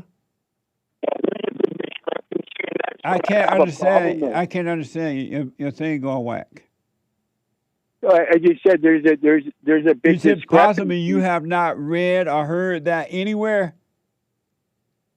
Jesse, don't rely on AI. You're already wrong. You're taking AI. PBS lied about it too. Yes, you're taking the word over. And where is the Gaza Health Ministry lying too? Yes, those numbers are absolutely so underreported. And how do you know that? Because I followed it for the day it started. How do you know that they're under represented? How do you know? What's your proof? Because they do the civilian count of what the people are left. There's What's your nothing proof, left though? You live in Arizona. What's your proof? I go by what the Russians say, and a lot of the people that aren't so biased. You read the Russian papers? I follow RT. That's called Russia Today. Will you send that? And so RT reported that. Al Jazeera is very good. RT reported that millions of Palestinians have been killed, right? Yes, you can go right. Will you to the send that to my Defense producer at JesselyPeterson.com? Well, of course I can do that. Yes, send your proof that over 1 million Palestinians have been killed by Netanyahu. Yeah. All right. Yeah, I can do that for you, Jesse. All right, buddy. Thank you. All right. I do want to hear that clip from that she-male screaming, she. I know. What a mess. Come on. We got to play that sometime today. Come on. I'm going to be listening for it. Have a good day, brother. All right, buddy. You too. No promises, but I know what you're referring to. Let me go to Vanessa out of Los Angeles. Vanessa, happy White History Month. You're on the air. It's Happy White History Month. Thank you. B-I-O-K-A. That's right. So in light of today is Country Western Tuesday, right? Yes. And since we're celebrating White History Month, I acknowledge William Tyndale. He was, I don't know if you're familiar with him. Was he white? That he was. He was from England, white England. Okay, go ahead. Okay. He was born in 1494 and he died in 1536 in the Netherlands. Because, get this, he translated the Bible from Latin to the common language of English. And that was a big no-no because the religious leaders wanted to have control over how you read it and how it was perceived. So, like, you know, I could send you a text, right? Or I can write, I'm leaving. And the way, if you put emotion behind it, you can think I'm either angry, sad, scared, running. Right. But it could just be, I'm leaving. There's no emotion. I'm just letting you know what's going on. And so he was very, very smart. And he didn't have to do it. Like, everybody acknowledged him about how amazing his ability was to know languages. So he and his friends are like, okay, he's the one who started. We're going to translate this the best that we can. And he actually used his own money and his reputation on the line. He became bankrupt. He had to go to Germany to print the Bible from the printing press. And at that time, you could be murdered for doing that, for teaching your wife how to read or your children, you know? Yeah. And so this last thing, his quote, and I just loved it because, you know, it's that if poem, and you're going to stand alone, but you're not standing alone. And it's because of Christ's example, he was able to do this. Yes. It wasn't by his own self. And he said, I defy the Pope and all his laws, and if God spare my life ere many years, I will cause a boy that driveth the plow to know more of the scripture than thou dost. So I just think that's amazing, you know, that you use that strength, that privilege, that everybody's thinking white privilege, all this stuff. It's like, no, this is white privilege. And it's to free people, all people, regardless of color, age, and occupation, and it's all valuable. And so I just think that's awesome. So, and we wouldn't have, we wouldn't have Washington and Abraham, Vanessa. right? That's Glory to God. amazing White History moment. Right on. Glory to God. I was Right? not Glory to aware God. of that.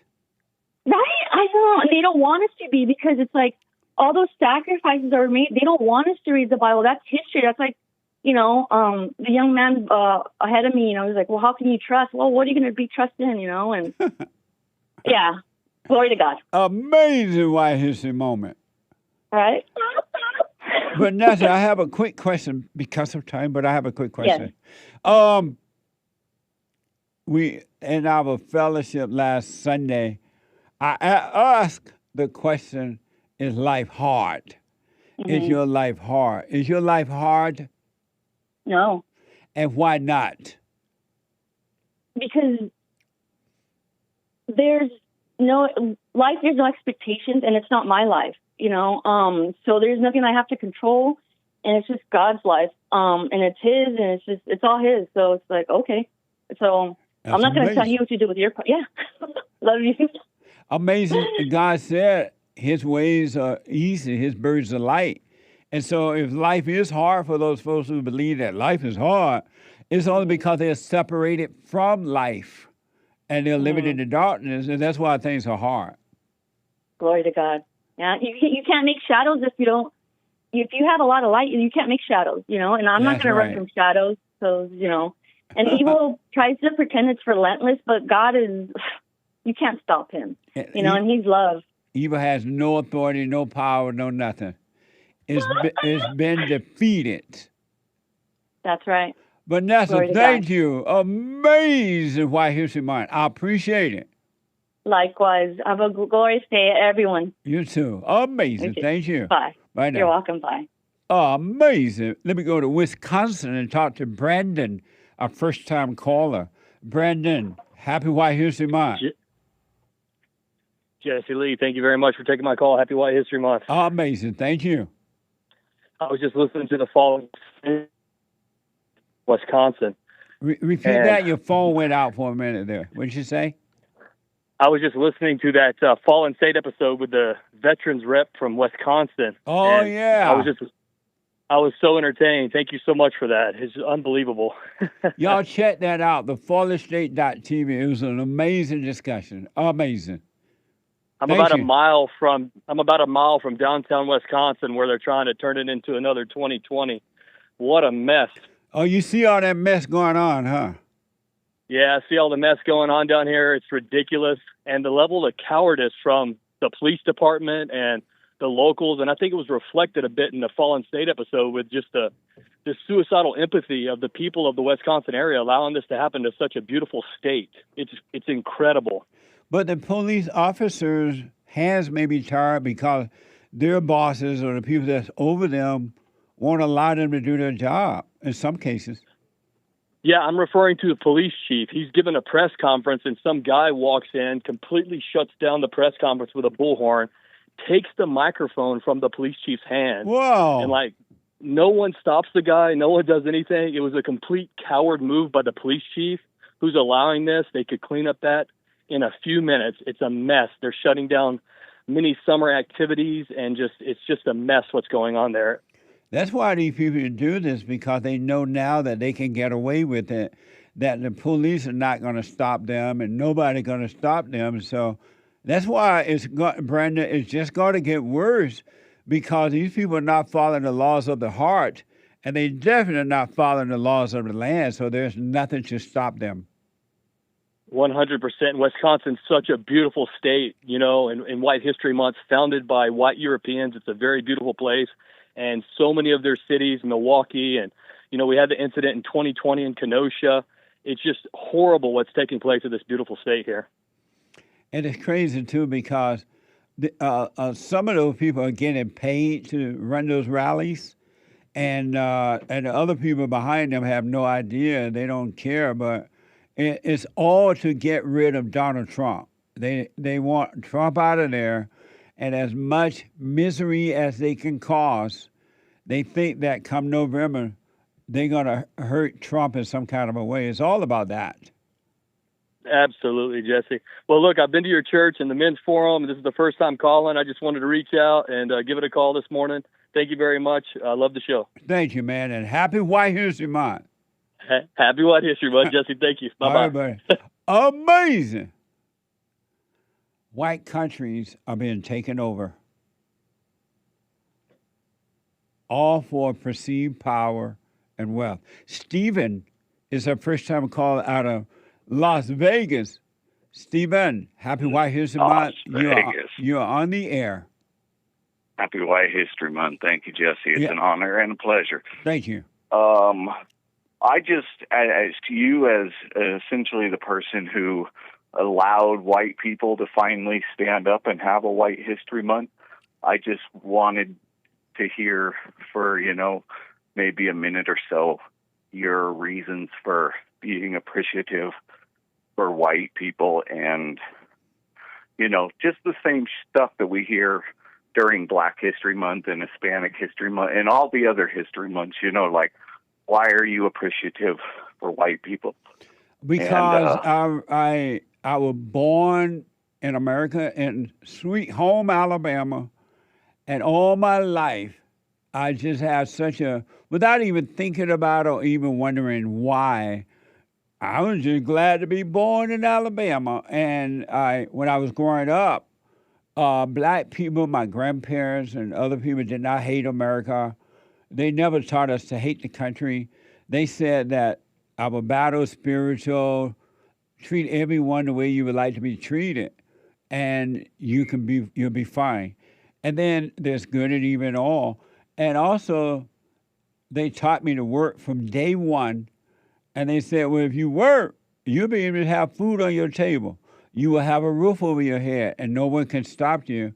And so I was just born with that attitude, and I'm grateful that it was white men who founded and created the greatest country on the planet. And absolutely. And I see how these other people of color and liberal whites now, they want to destroy. They come here from S-hole countries, and they bring the same environment to the country that they came to by choice, even though it was illegal, and they try to destroy it. It just doesn't make sense to me. And then I see how white people are afraid to even show appreciation to the white men with the help of God that helped them build the greatest country. It's crazy to me. I appreciate that. That's what I was looking for. Thank you, Jesse. I appreciate everything you do. Thank you, Stephen. Thank you. All right. Have a Appreciate good day. You too, buddy. 888-7753-773. When I moved to L.A. at 18, I started listening to Jesse Jackson and Louis Farrakhan and others. And I was a teenager yet. And they were saying, white people hate black people. White people try to hold black people back. And I fell for that lie for a while as a young person, because these people were older, they were in the media, and I believed the lie that they were right. And then I started to be mad at white people, especially when they disagreed with me. Oh, I had a white boss. I always thought right away, you're just against me, you're disciplining me because you're white, me, the boss and stuff, right? And so time went by, and all I could do is cry as time went by. And then I realized, so if white people holding me back, how come they're not holding Jesse Jackson and his family back? They had a father and a mother in the home, Jesse and his wife. They had great jobs. They went to great schools. Louis Farrakhan living behind a gated fence in a beautiful Gulf Coast land, according to the report. And Louis Farrakhan even went up there in a spaceship and talked with a dead man, according to the report, Elijah. I'm like, so how are these people able to do all these things, and they black? And something told me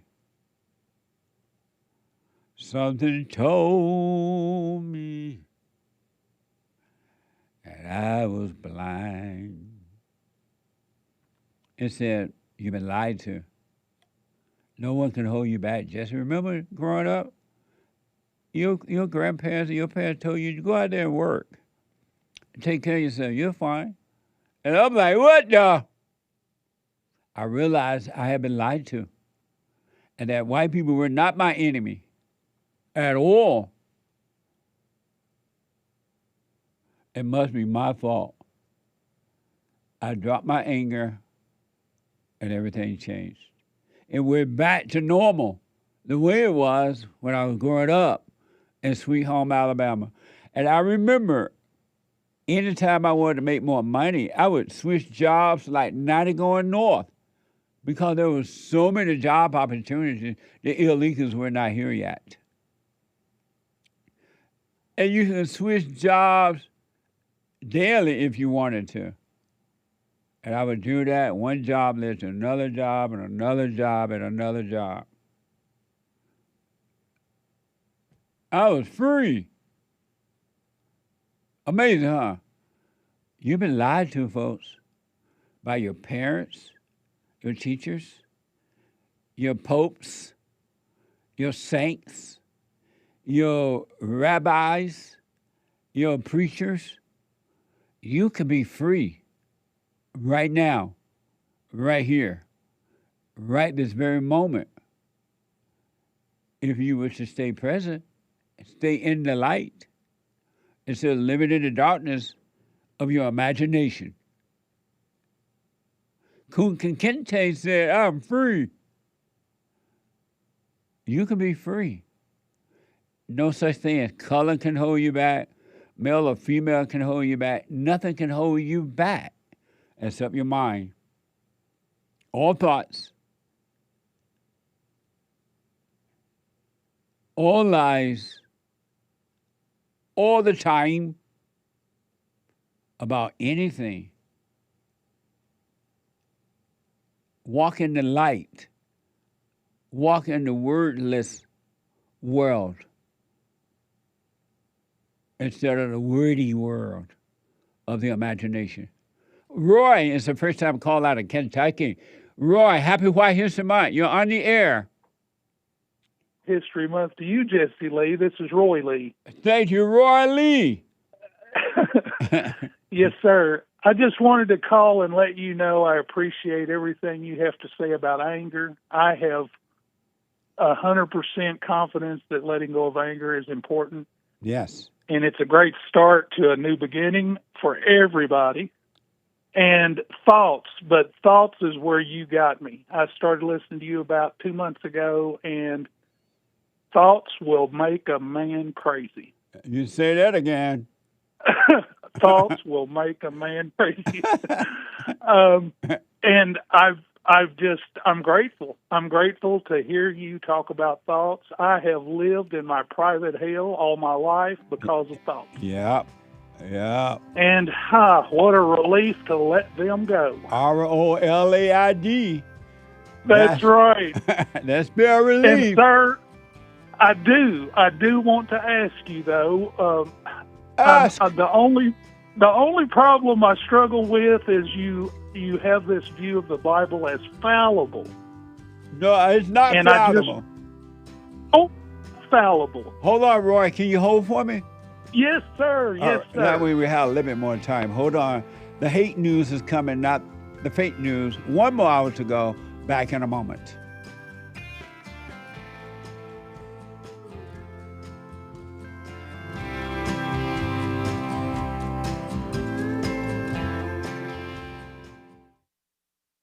Check out Punchy's Coffee. I have my own coffee now. Punchy Coffee is good. Every bag is roasted to order. Freshest flavor. Top quality. Specialty grade beans. Good. Every dime goes back to Bar, my nonprofit. And we are rebuilding the family by rebuilding the man. So when you're drinking coffee and enjoying it, just know you're helping somebody. Amazing coffee. Punchy has his own coffee now. What the? And it's so good. All the way from the plantation to my own coffee. Who would have thought? Did that coffee come from the plantation? Did I pick my own coffee? Check it out. Go to rebuildingtheman.com, rebuildingtheman.com/stores, and get Punchy's Coffee.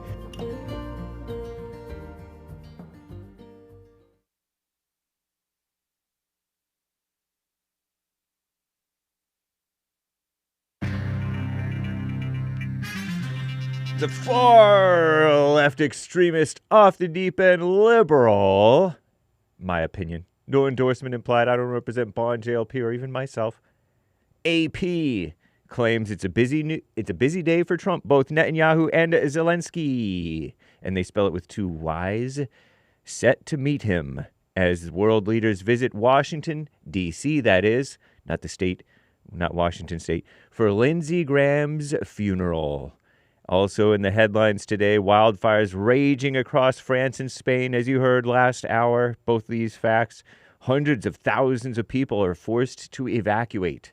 And the Trump administration is asking the Supreme Court to allow an order targeting mail-in voting. All right, because they're doing this mass mail-in voting thing. They used to be stricter about it. Now they're all loosey-goosey because they like the results, these Democrats. Like the results of loosey-goosey voting rules because more loosey-goosey, lazy, trifling people are more apt to take the initiative to vote if you make it easier for them. And they vote poorly, in my opinion. And how Americans are changing their habits with food prices skyrocketing. Skyrocketing. Also, the Trump administration probably believes that there could be potential issues with these mail-in votes being on the up and up per capita, if you will. Anyway, this is the end of hour 2 already of Country and Western Tuesday, July 28th, AD 2026. Hang on, callers. JLP will be right back to your calls, including Roy Lee and others on hold. And there is one line open. You can call in right now if you haven't already gotten on air once on the Jesse Lee Peterson Show this morning. Young or old, 888-77-JESSE, 888-775-3773. After JLP, catch the Hake Report, if you so please. All right, I'm live right after Jesse. And then after Hake, American Anchor Baby. Nice. On YouTube and Rumble. Sweet. So, stolen cargo. After noticing suspicious items when screening a passenger's checked baggage, a TSA, Transportation Security Administration, an agent doing his job feared that they were live explosives. They turned out to be stolen Civil War era cannonballs. I wonder if they were like smaller cannonballs or those big, huge cannonballs like we saw in, the Pirates of the Caribbean theme park ride. No endorsement. And the Chiefs shooting. There was the son of a Kansas City Chiefs assistant coach, Eric Bieniemy. Pardon me if I'm butchering his name. Bieniemy has been arrested. The son of this man has been arrested and charged with shooting his mother, Mia Bieniemy. B-I-E-N-I-E-M-Y.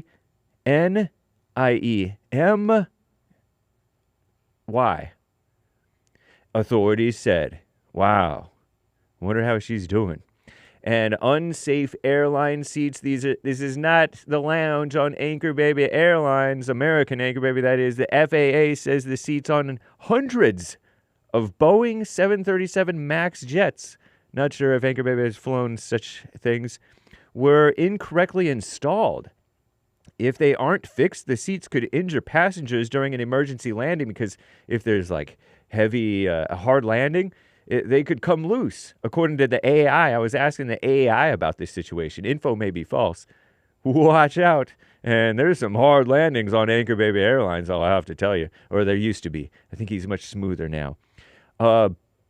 There are people who are bird watching. There is a bona fide bird watching boom among the UK's, United Kingdom's, Gen Z. Almost 750,000 people. That's 750,000.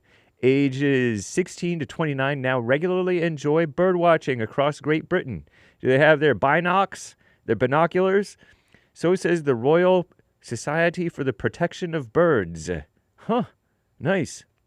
Anchor Baby, American Anchor Baby, that is. He says he's not rated for the 737 MAX. He needs some mandatory training. Okay, I'm James Hake. Now back to the Jesse Lee Peterson Show. Hour 3.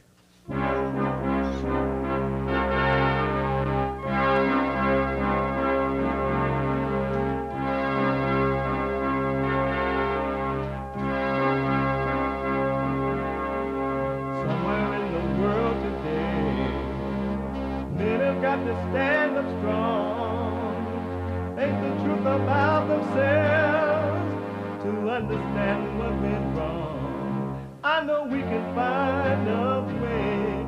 I know we can find a way. I know we can find a way to stand up, stand up, stand up.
Uniting the races with truth instead of dividing them with lies.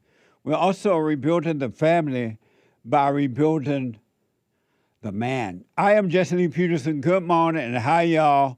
You can get involved by calling 888-7753-773, 888-77-JESSE. And my biblical question, that's JESSE.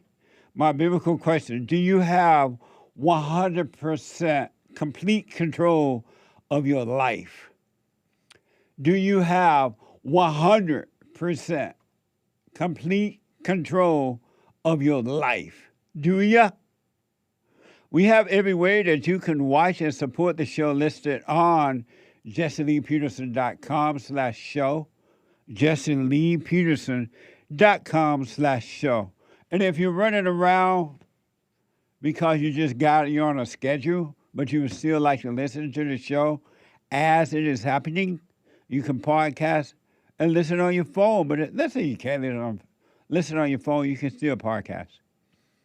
Listen on your phone as it is happening by calling the listen line at 605-615-4131, 605-615-4131.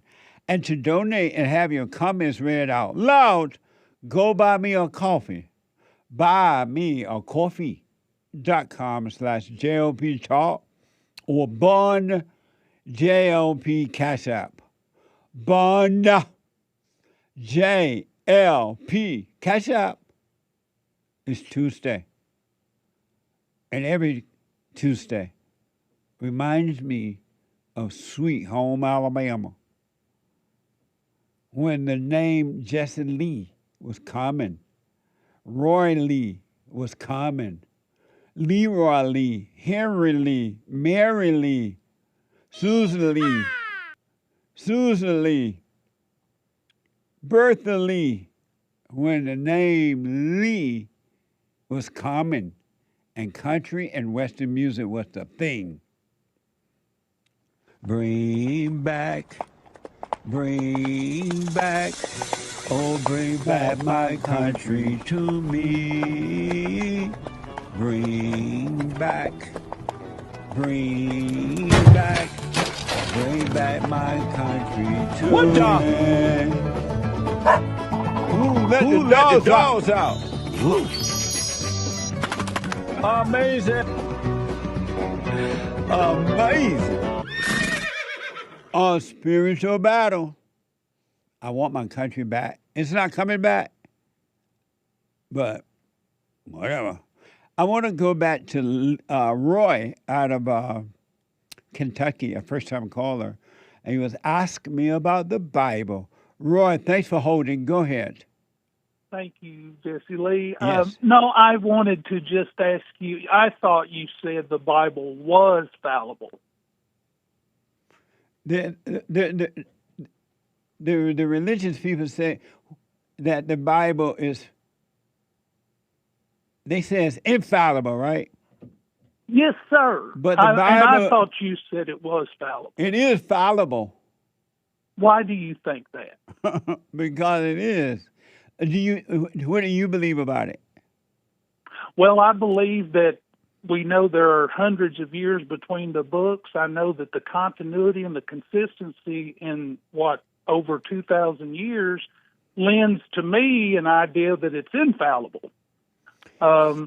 Even those things that I grew up hearing people say, well, it contradicts itself. As I got older and looked for myself, I found out that what some see as contradiction is really because they haven't read enough of God's Word to understand. Right.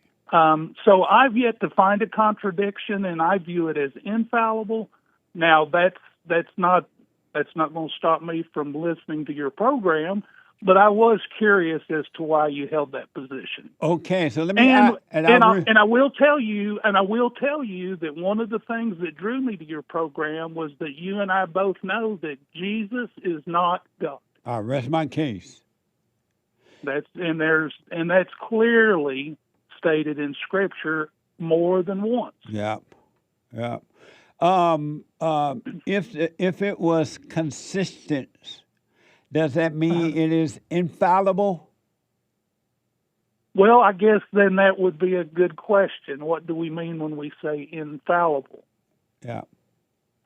See, I use the word contradiction because that's typically what I've heard in the years, that people say, well, it contradicts itself. So that would mean it's fallible, right? Right. Yes. So I said, I don't believe it does contradict itself, and so therefore I see it as the infallible Word of God. What makes it fallible, I think, is man's want to put their spin on what God's Word says. What does infallible mean to you? What's the meaning of it? I view it this way. I view infallible meaning that God's Word, these are the inspired words of God written by men, much like a secretary would dictate a letter, and that these things were given to man by God. And so historically, when we look at archaeology and when we look at science over the years, science and archaeology have both proven the Bible to be accurate, even when we thought previously it was not. Whether it be Solomon's Temple, whether it be the Wall of Jericho, these were all at one time, people thought, well, this is just stories. These are just stories in the Bible. There's no truth to it. But then history or archaeology says, well, wait a minute, we found evidence. So that's what I look at when we talk about fallible versus infallible. Now, maybe I'm wrong. Maybe I'm not looking at something right. I don't know. So infallible, give me a definition of infallible to you. Infallible would mean that it is truth, that it is when you look at it from various angles, you find it to be true. And so, am I wrong? I don't. And so maybe I'm looking at the word infallible wrong. I don't know. So infallible means to you that it is true? Infallible would mean to me that there is reason to believe that the Bible is God's Word and that it is truth. That would be infallible to me. That's what I would see as infallible. Oh, okay. If you were to burn up the Bible, all the pages in the whole Bible, would the Bible still be infallible? Well, aside from being ashes, it would God's word doesn't change. So I would say that it's still infallible unless we burn every Bible. But still, I read about a monk years ago, and this man, hard to believe, but he knew the Bible front and back. He could quote it front and back. That's how well he knew his Bible. Ooh. Now I keep You doing said that. some guy? Oh, it was a monk. One of these guys that goes into a cave and spends all this time. And you know what happened right. at night after you read the Bible and knows, you know what happened at night? I don't know. He beer cries. and potato chips? He cries. Oh, yeah. I thought maybe beer and potato chips. But no, crying while crying, I don't know. But, yeah, I don't recommend people lock themselves in caves. Right. That's not my... Right, no. But now, I think what you're getting closer to is that God's Word is within us, in our hearts. And I think that's what you're alluding to. The infallible Word of God is written on our hearts. Yes, and I do not disagree with you on that. Neither more, nor fire, not money, not friends, not anything can destroy that. Right. But the Bible can be burned up into paper. Into ashes. Make a good point. Well, you make a good point. There have been historical accounts of people that have been locked up for various reasons, whether they be political war prisoners or whatever, without their Bibles and without their scripture in front of them, and were still able to maintain a relationship with God. So I'm not saying the Bible,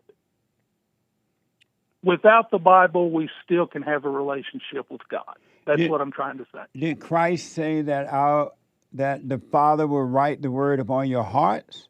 Or did he did say or that. did he say it'll be written in a book? He did say that. And to your point, when Jesus walked this earth, there was no Gospels. I rest my case.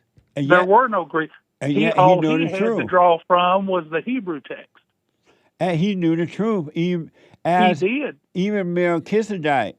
And he knew the truth even before the Bible was written. That's absolutely right. And you and I both know these men had, it appears they had a closer access to God. Absolutely. And so do you, but it's not in the Bible. We do. No, you've got to draw closer to him and he'll draw closer to you. And you're right, it's not in the reading of the words alone. Not at all. You're absolutely right. You have to make it, it has to become a physical, spiritual part of your being. Absolutely. It's in our hearts. Yes, sir. Absolutely.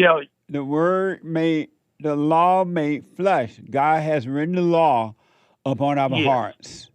And you and I agree on that. So I'm understanding better now what you mean when you say that the book is fallible. I don't want to put words in your mouth, but you appear to be saying, and I heard you say this the other day, you said there is nothing wrong with reading the Bible. Right. But what I think you're really getting to is that reading it, it'd be like me reading Gone with the Wind. Okay, right. Well, I read it, and I can tell you what happened. But beyond that, so what? That's right. Right? Absolutely. Okay, it's just words on a page. That's right. Okay, I understand what you're saying now. And more importantly, Jesus is not God. That's right. Amazing. Amen. Amen. Oh, and I agree with you on race. Keeps black people angry and white people guilty. God bless you. And you're absolutely right. There's right and wrong, good and evil. That's all there Strip is. away all. Man, I'm telling you, we've done it to ourselves. We love labels. We love labels. Yeah. So we got to call it racism. I'm going to tell you, and I'll let you go, I guess. But back before we turned or coined the phrase Christianity, people talked about walking in the way. Amazing. And as soon as we put a word on it, then we started arguing about, well, what does Christianity mean? I rest my case. And the rest is history. All right, brother. Let me Thank ask, you Roy. so much. Let me ask before you. Yes, biblical question. Have you forgiven your mother? I did, actually. Now, Mom deceased in 2024, and this happened before. Okay, you brought this up. Let me tell you something. My mother said when I was born, all I wanted to do was cry. She said when she tried to calm me, it didn't work. My grandmother would pick me up, and she said I'd get quiet. So as I got older, I loved my mother. My mother was good to us, but I had this underlying resentment or anger towards her, and I didn't know why. Yep. I didn't know why. Yeah. Now, this was well before I found you, okay? But later in life, I started coming to terms with this, and I did have these conversations with her. Now, fast forward, she's gone, and then I found you, and you started talking about forgiving your mother. And when you did, I knew exactly what you meant. Right on. I knew what you meant. Amazing. And and like you said, they don't do it to us on purpose. No. But Absolutely. it goes back that nature you spoke about. Yep. That was in Absolutely. Eve and has been in every woman since Eve. That's right. And it's not all their fault, but if you know it's a problem, then you can better manage. Absolutely. So did you forgive your father as well for not protecting you from your mother? Well, now, I didn't know because I didn't know that was a thing, and I lost him in 2005. Well, may your So- parents' souls rest in peace. Yes, sir. And I'm just to let you know, I'm born and raised in Kentucky. I love the fact you were born and raised in Alabama. I love the little bit of what I know about your history. When I went back to college and took some college courses, I was one of the oldest people in my class, of course. And some of these young folks, when we got into history, they had the opinion that all sharecroppers were black. And I said, hello, What excuse me. My grandfather was as white as I am, and he was a sharecropper. Amazing. They wanted to argue with me, and some of them were prepared to call me a liar. Amazing. Well, that just shows you how indoctrinated people have become Yeah. on the subject of racism. Let me ask you one other quick question because of time. Yes, sir. Does your wife obey you? My ex-wife did not obey me, and that's why she's my ex-wife. Right on, Roy. Amazing. Amazing. Now, we did have enough sense to parent together. Right on. Now, our daughter's grown and out of the house, but I told her, I said, look, we couldn't live together. It makes no sense to continue to fight after we're divorced. Yep. We need to raise this child together. And we did. We managed. But Right on. you're right. You're right. And I'll tell you, people need to really think long and hard before they make the commitment of marriage. You can say that again. What the? And I think, yeah. What the? You got that right, Jesse Lee. Thank you, Roy. I appreciate it. Thank you, brother. All right. You have a good day. You too, buddy. Bye-bye. Bye now. Amazing. You know what else is amazing? In California, I don't know if it's anywhere else, but a bomb, a homeless person, a drug addict can move into your empty house or your Airbnb, and after a certain period of time, they don't have to leave. You got to make them leave. You got to fight for your own property.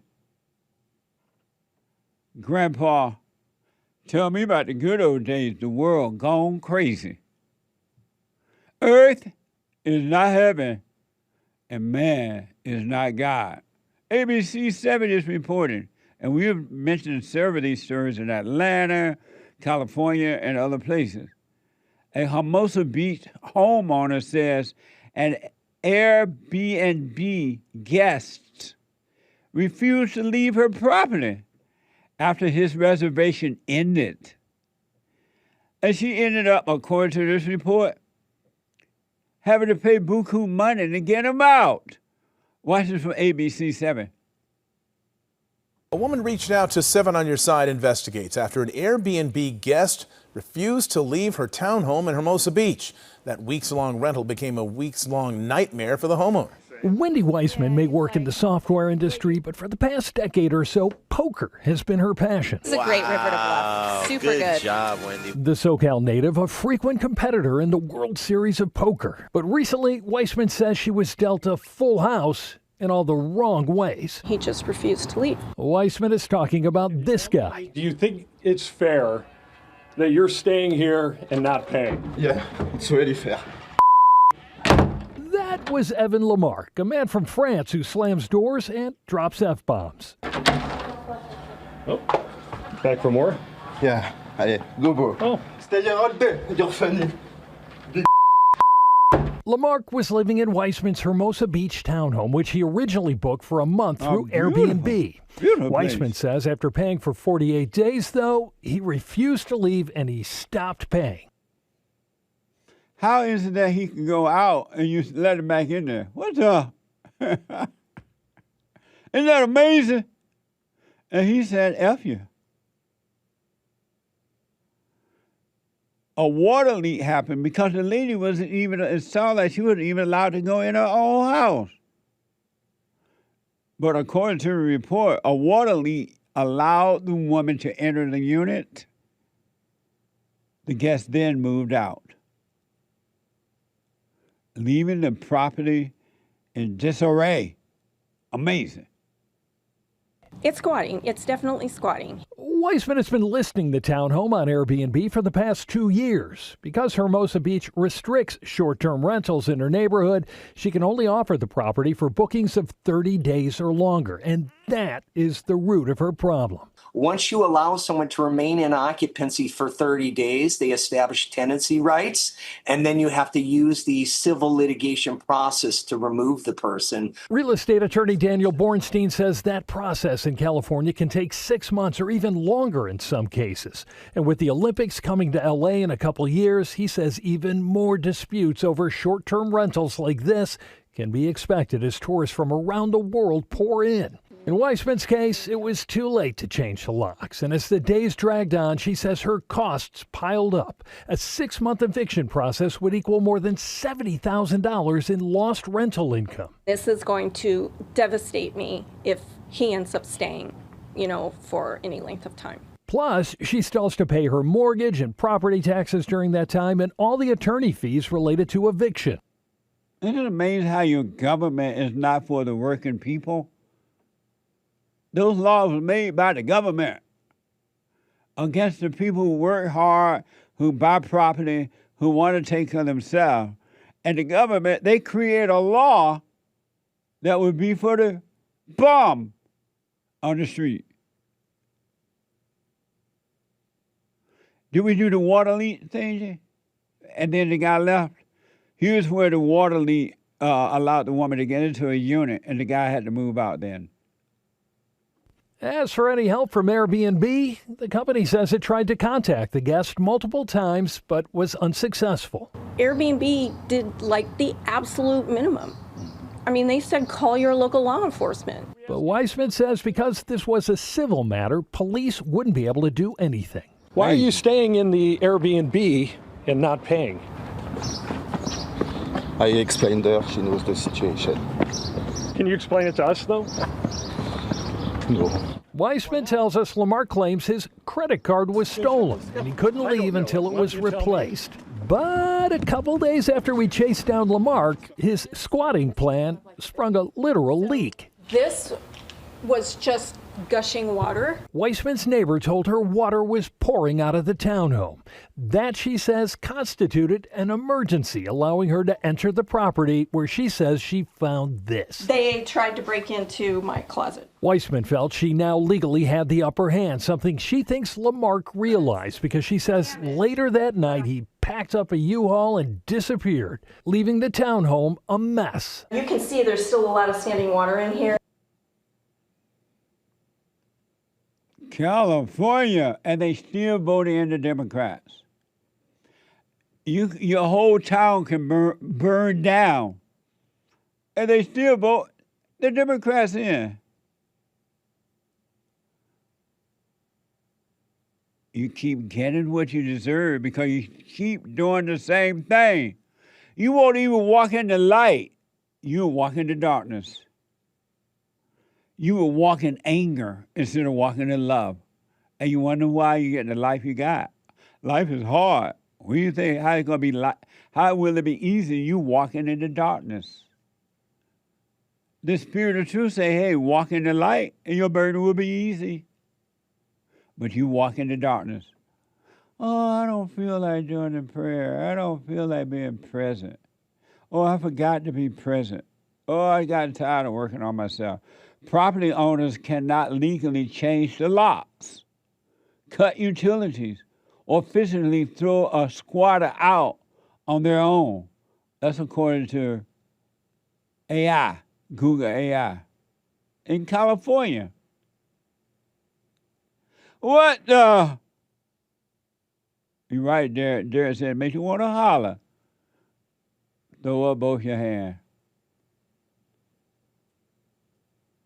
If ever we needed you, Lord, we need you now.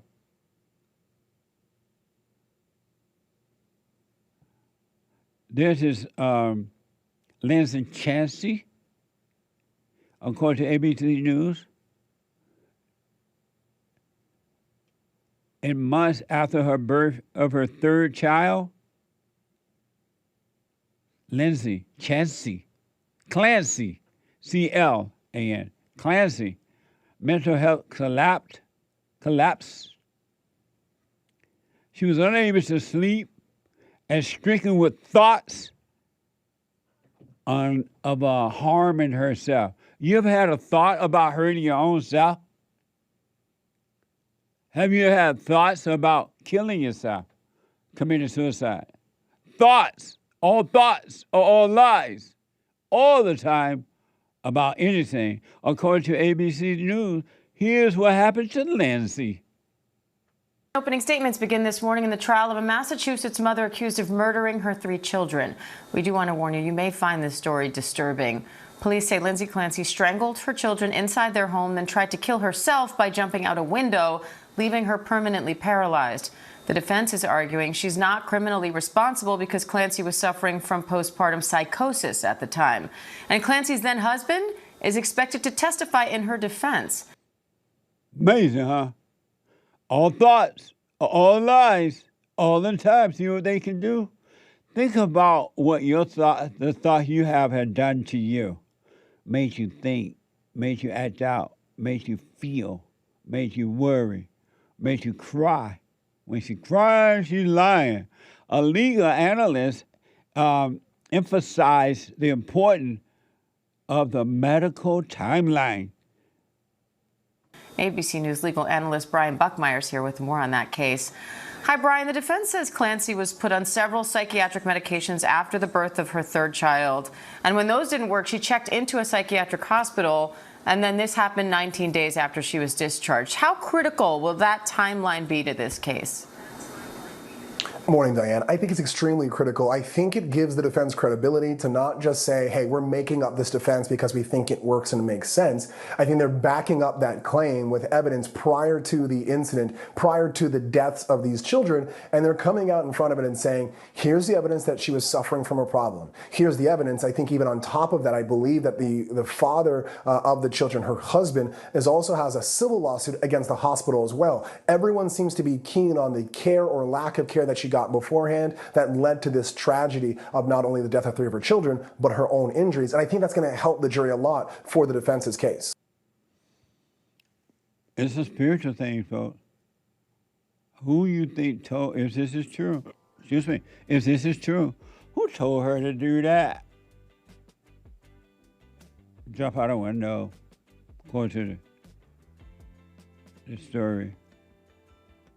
Stringing your own children. Who was telling her that? The same thing that made you cry, made you have a false sense of happiness, made you want to hurt yourself or hurt others, made you love thrills, and made you think that medication is going to solve spiritual thoughts. The stretch off is now on pills.net, and I'll be back in a moment.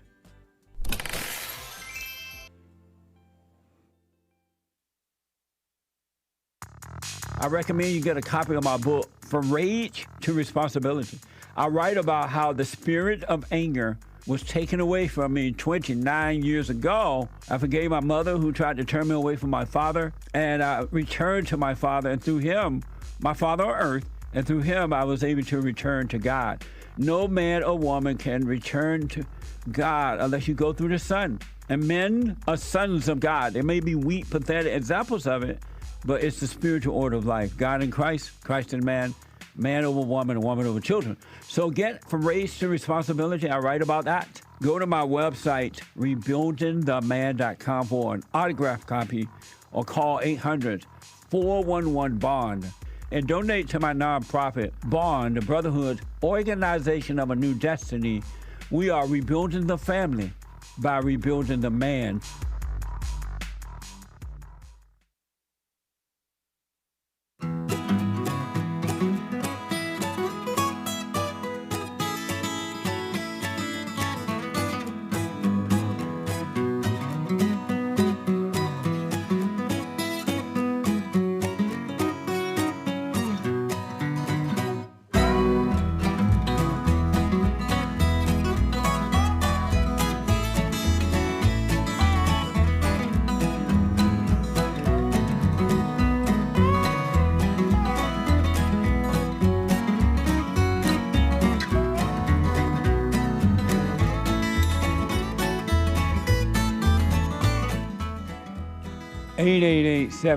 Jesse.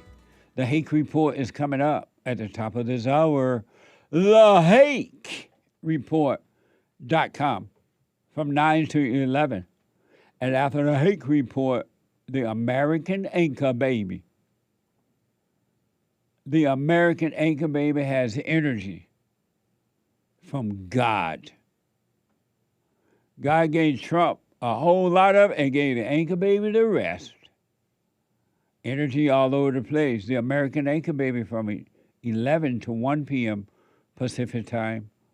And then check out Bill on Punchy TV. Bill on Punchy.tv. PUNCHIE.TV. You can podcast. And then every Wednesday at 2 p.m. live with Bill on Punchy. All right? And don't forget to donate. Go to JLP or JLPTalk.com. Or scan the QR code there. Or JesseLeePeterson.com/show. All right? One other quick, and thank you all in advance. Don't forget to like these videos. Hit the subscribe and all that. One other quick thing. Cracker Barrel go mad. Polly want a cracker. Remember the Bible says, because you listen to the woman, you're going to suffer. And you will suffer. Every time you listen to the woman, including your own mama, and this is women listening to women, you will suffer. If you doubt me, just ask Cracker Bear. WSJ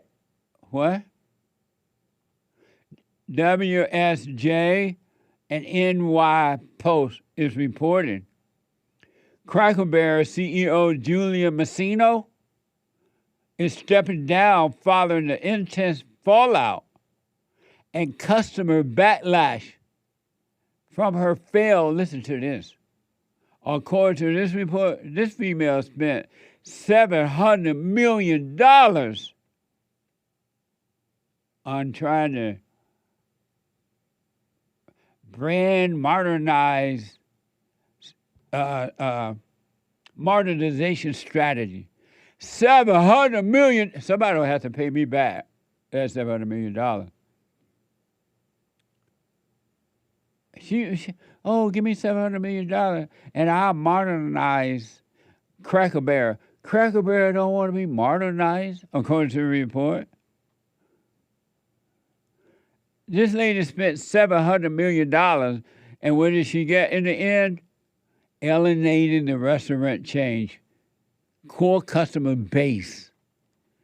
Watch this. Looks like Cracker Barrel is clearing the way for new leadership. Current CEO Julie Masino is stepping down August 10th, and she's going to stay with the company as an advisor until October. Why? It was under her leadership the company tried to rebrand last summer. That did not go well over with the customers. The company's changes included the removal of the old timer from the company's logo. Cracker Barrel has actually backtracked. They backtracked less than a week because of the backlash for that.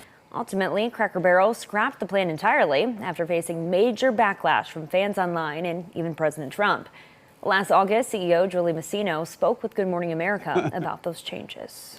I think what's important is that we are listening to our guests. We're doing this all for them. What they've said is they love the new seating. We're adding in booths, making the chairs more comfortable, putting in new lighting, brightening up the paint color. But what's important is things that people love about Cracker Barrel, the soul of Cracker Barrel is not changing. The rocking chairs are still there, the fireplace is there, the peg game, all the things that make Cracker Barrel, the vintage decor, it's still there and it's working. David Deno will succeed Masino as CEO starting next month. Amazing. Cracker Barrel gone wild. What? That was from WRAL and WKRN. Talk about Cracker Barrel going wild. Every time you listen to the woman, you will suffer. It's just the way it is. Some things never change. It's just the way it is. And this lady trying to make it sound so nice.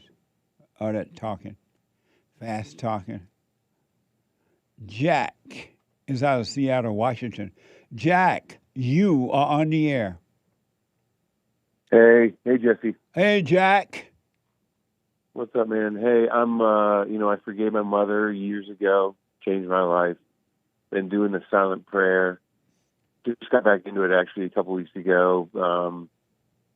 And that's just awesome as well. But I'm having trouble forgiving a particular girl that I dated. There was infidelity on both sides, and she's not coming forth about. She never came forth about the infidelity. I just kind of figured it out. She still does not admit it, and it recently has been coming back and bothering me, and I don't know how to forgive her. What do I call her and just say it, and even though I don't mean it, or what do I do? You move on with your life because you got what you deserve. You got involved with her.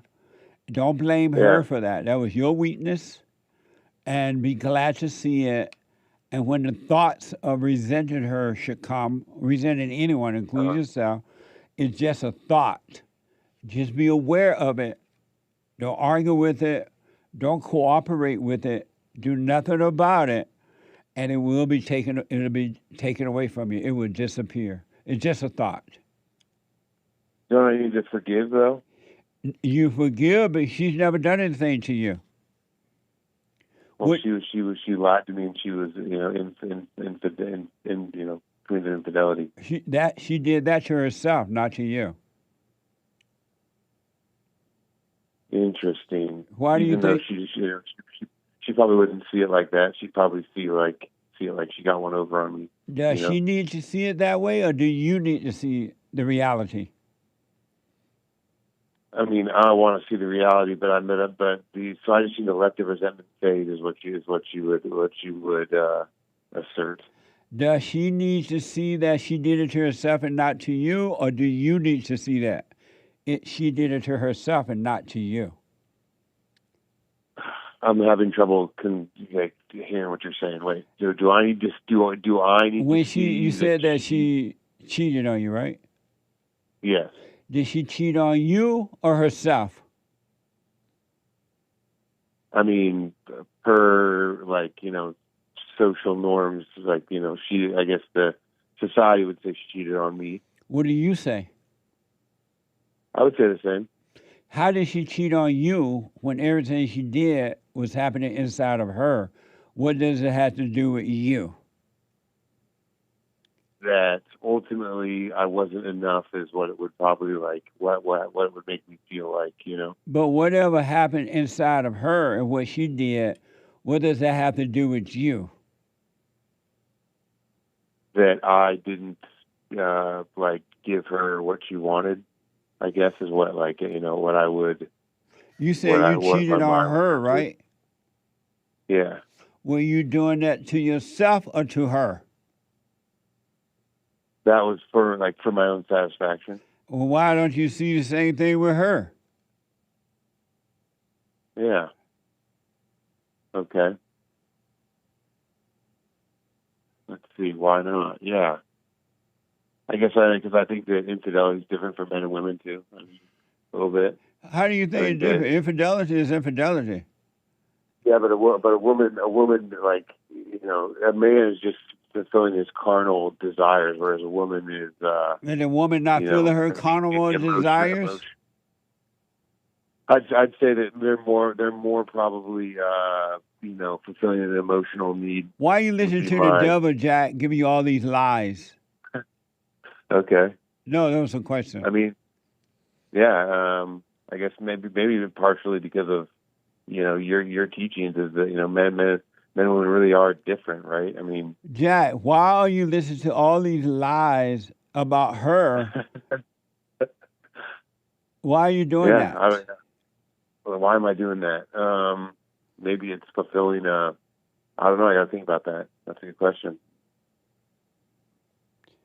What would happen if you never thought of her again? It would probably behoove me. I'm sorry? Be good. It would probably benefit me. So why don't you do that? Why you love suffering? Yeah, maybe I do. You know, maybe that's the reason. So so you can't blame her that you love the thrill of pain? Mm-hmm. Yeah. Is it her fault that you love the thrill of pain? It's not, and you know, you just said to get to put it like that, you know, rather than like she fucked me over. Excuse my language. She screwed me over. Yeah. But why you listen? Who are you? That's the thing I wanted to ask you. Who am I? I don't know, dude. Well, you asked me for that question. You said that she did that to you. Who are you referring to? I am I don't know. Please answer that to me because I've never heard you answer. So why do you think she did something to you if you don't even know who you are? To my ego is what it is, you know. Why are you calling that you? Yeah, is that the devil? Why are you calling it you, Jack? Because of my indoctrination, I guess. Because of how I've been, you know, educated. You said you cheated on her, right, as well? Yes. Do you feel as angry at yourself as you do at her? I don't. And why is that? Because I'm biased, you know, obviously. I want to, you know, think that I'm right and she's wrong. And why is that? Because I want to protect my ego, probably, and So, Jack, if you know that because you're saying it, if you know it, why are you going along with those thoughts and feelings? Why are you cooperating with evil?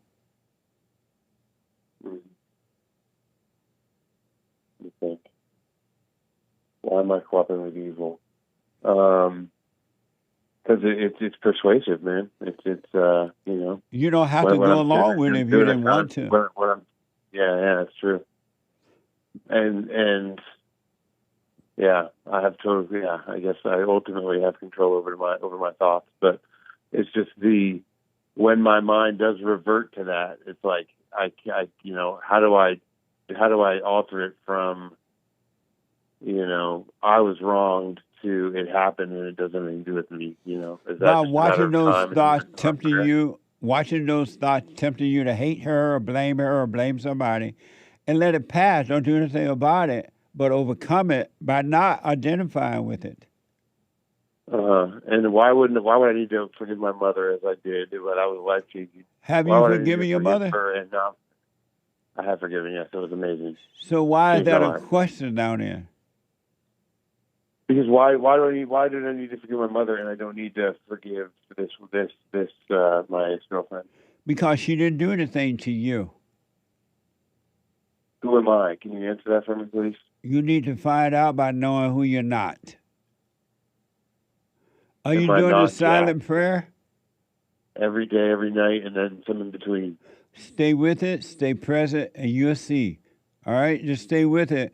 And when the thoughts come about your ex, wish her well. You move on with your life because you're listening to evil. Let those Can I thoughts ask you another pass. question real quick? Yeah. So my mom, you're going to tell me to just let her be, let her suffer, but her father was extremely abusive and like raped 2 of her siblings and all of this stuff, like terrible, at least by the book. I'm not judging him, but didn't fulfill his fatherly duties correctly per se, and she has trouble forgiving him, and it bothers me because I want to have a good relationship with her. Why? But she's why? Because she's my mom, and I want to honor my parents, as it says in the Bible. Honor means don't resent them. It doesn't mean hang out unless you want to. Okay. Honor just means Okay. don't resent them. Don't judge your parents. Am I wrong for not wanting them to suffer? You should not. You're totally wrong. That's evil. God doesn't even want you to suffer. Why would you want someone to suffer? He didn't do it to you. But I'm asking, what don't I? Am I wrong for not wanting my parents to suffer? You shouldn't want for anything. Even to end suffering. You should not want for anything, Jack. You shouldn't want for your parents to suffer or not suffer. Okay. What good is it doing you to want for something for someone else when they don't even want that for themselves? Yeah, I guess that I value peace and harmony in the world, and No, you don't. You don't value anything. You're lying to yourself. You're making up lies right now. If you value Okay. peace and harmony in the world, you wouldn't be resenting your ex. Well, that's why I'm calling you, dude. I'm trying to find peace and harmony. Watch those thoughts and stay away from them. Don't cooperate. And the light will destroy the darkness. Thoughts are dark and evil. Okay. And then one more quick question. You say you become like what you hate. You say you become like what you hate. Why don't we hate Donald Trump then? Then we'll become like him. Well, don't hate him. Love him, and then you become like him. Oh, you think so? Yeah. All right. He's not soured on him a bit since. Because you're judging him. That's why. You love Because of his judging, actions. Jack. I love the man, but then he kind of screwed us over. But If you loved him, you wouldn't be judging him.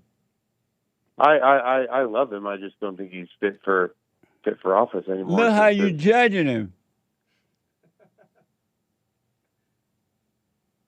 I don't Jesse, I think love he you, man. fit. Who are you to think who's somebody fit for office? That's a good point. Yeah. Why don't you stop Valid, judging? valid. Stop being like your mama. Okay. All right, call me again, Jack. I got to run because of time, but stay with the silent prayer. Watch those thoughts and do nothing about them. Go about your day being aware and do nothing about it, and you shall be free. All right. Thanks, Jesse. Let me know how it goes. 10-4. We'll do. All right, buddy. Super. Super chat. Super chats. Nikki answering the biblical question. Okay. Do you have 100% complete control of your life? I think control is an illusion because I see I'm not in control.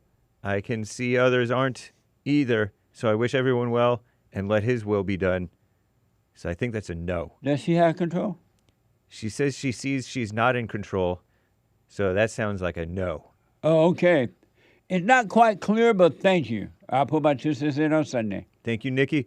Thank you, Nikki. She also says with 3 coffees. By the way, Jesse, I told my longtime friend I didn't want to hear about his problems anymore. Right on. And he went full out mama on me, laughing with sweat. His I hate you and his I love you sound exactly the same. SMH. I rest my case. Pathetic people love dumping their problems on somebody else. If you don't want to hear it, they get mad at you because they think that they're victims. Victims are evil. Amazing. Thank you. Thank you, Nikki. As always, Yeah. Lori with a BQ answer. Do you have 100% complete control of your life? No. And I'm grateful to realize I have no control because that makes it easier to see the anger is not me. I can come back into the present easier and not judge myself. Thank you, Jesse. Thank you. I'll put my little 2 cents in on Sunday. I appreciate that. Thank you. The Hake Report gifted the cookie saying 07, salute. Thank you. Hake Report. Amazing, July just is white. 15 days sober today, says Fred. I stopped smoking the pot. Thanks, Jesse and the crew, for helping get there. Stay with it.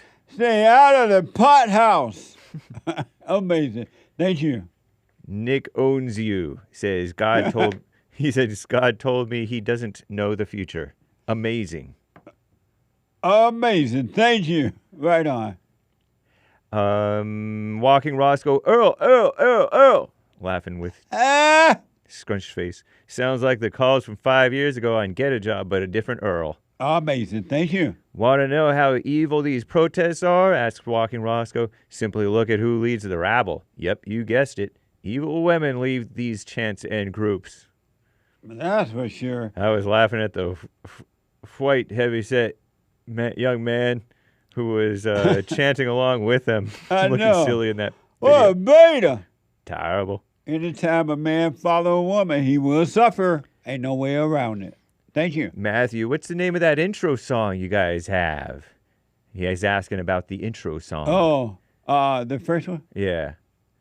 Find a Way, I think. Find a Way. You can find it on jcleepeterson.com. / remixes, I think. Which one, Nick? I'm not sure which one you mean. The you mean the song. intro, like the stand-up intro? Yeah. Oh, stand-up. Oh, was it stand-up? Oh, I thought he meant stand-up. Pete from Alaska. That one is called Perfect Peace. Perfect Peace. That's by what Pete I in thought you meant. Alaska. I don't know Although which that one- one is not available currently, right? Right. I don't know if you meant Pete from Alaska or stand up. Okay. Amazing. Thank you. Brandy from Hawaii says, Blacks have an anti-social personality disorders. 100. Pardon me for butchering your super chat. Thank you, Brandy. Amazing. I can't read. Forgive James. He cannot see. Pastor Chatelet, 111 gold pills, +1 on William Tyndale. Him and Jan Hus were killed for the crime of getting an accurate copy of Christ's words to the masses so they could see the Vatican was lying to them. Glory to God. That's a White History moment? I think so. Thank you. Amazing. I appreciate it. Hey. Thank you. Fly Guy No Lie says the nickname Punchy. It's Punchie. All right. Where did it come from and why? My grandfather, because when I was a little kid, you know, older people like to pat you on the head. Oh, boy, you so cute. Who little baby is this? And I would always hit their hands. Get away. No, stop. And my grandfather said, come here, Punchy. You always punching. And from that, Punchy came about. Punchie. Thank you. Walking Roscoe, one day I'll be able to get Punchy's coffee over here in Europe. I hope so. It's so good. That stated I like my coffee how I used to like my women, bitter and murky, laughing with tears, or laughing scrunched face. Right now, we can't ship coffee overseas. That's unfortunate. Alas. Thank you. Jim in Alaska, member for 6 months. Thank you, sir. Thank you, Jim. That's amazing. Tim Scott, the real one, not to be confused with a rhino. White History donation. Right on. Thank you. Amazing. July feels white. That's on Cash App. Bond JLP is the Cash App. Cash tag. Seabill, Jesse, and Hake ask Brady, does he feel emotional about the 60 million plus babies being abortioned every year? Beta male, laughing sideways with tears. I get so emotional, baby, every time I think of you. That's a good question. I will ask Brady that the next time he calls. Thank you. Tay, what self or who is there to work on? Hey, Tay. Nice to hear from you, Tay. Around the world. Thank you. Commander Kim, Cracker Barrel CEO need to get a job. I'm telling you. Cracker Barrel going, wow. Amazing. Thank you. Family business. Thanks, JLP and Bond. Thank you. Very cool. And Eric, 5 coffees. God's ways are easy. Don't believe anything. I rest my case. Roy Lee. Real deep. Roy Lee, thank you, Jesse Lee, for taking my call earlier. I leave your audience with this thought. The conclusion of the matter, everything having been heard, is fear the true God and keep his commandments, for this is the whole obligation of man. Ecclesiastes 12:13. I rest my case. If you love God with all your heart, soul, and might, and love your enemy, love your neighbor, you can't go wrong. Amazing. Thank you, Roy. Amazing call, too. Nice. Yeah. Chris, hey, Jesse, hope all is well. Quick question. Does Satan know he is Satan? No.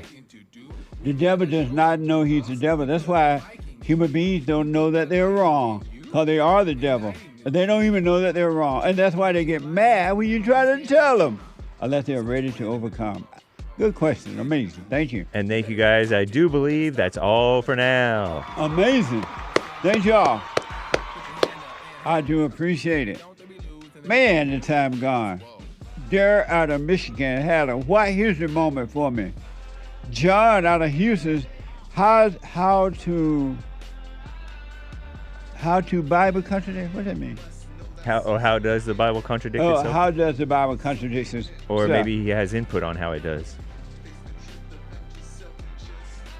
And Sean from Sweet Home, Alabama believes Jesus is God. What the? And he believed. I would love to get to that, Sean, but I'm out of time, Derek and John and everybody. I'm just totally out of time. Tomorrow is first hour, Black Excellence. And the second 2 hours tomorrow, Wednesday, Manhood Hour. The Hake Report is coming now. And then the American Anchor Baby. Check out our merch at jesseleepeterson.shop. And the Hake Report is coming now, all right? Thank you all for your super chats and your support and everything. Take care.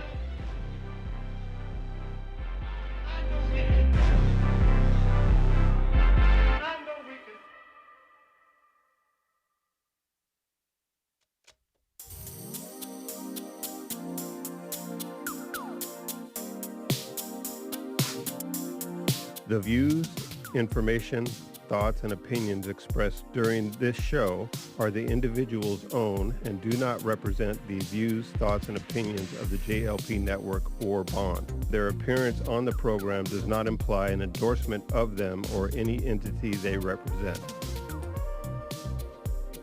The material and information presented here is for general information purposes only. The JLP Network and Bond name and all forms and abbreviations are the property of its owner, and its use does not imply endorsement of or opposition to any specific organization, product, or service.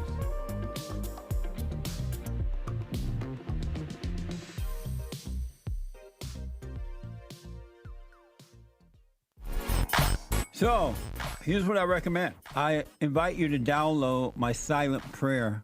And I want you to start doing it. You just download it, get the points of how to do it, and then after a while, you just do it on your own. It's going to point you in the right direction that your life will be returned to you from God. He will give you your life back, because anyone and all people who has anger, they're not themselves. You are the person that you are angry at. That's why it's so important to get to know yourself so that you can see who you're angry at. And if you're doing the hooping and hollering prayers and things like that, some people get up, oh, praise the Lord, hoop and holler, bless my mama, bless my daddy. Continue to do it. Do both. You will see if you want to stay with the hooping and hollering, or do you want to be still and know God. So my gift to you, no charge, at rebuildingtheman.com/church.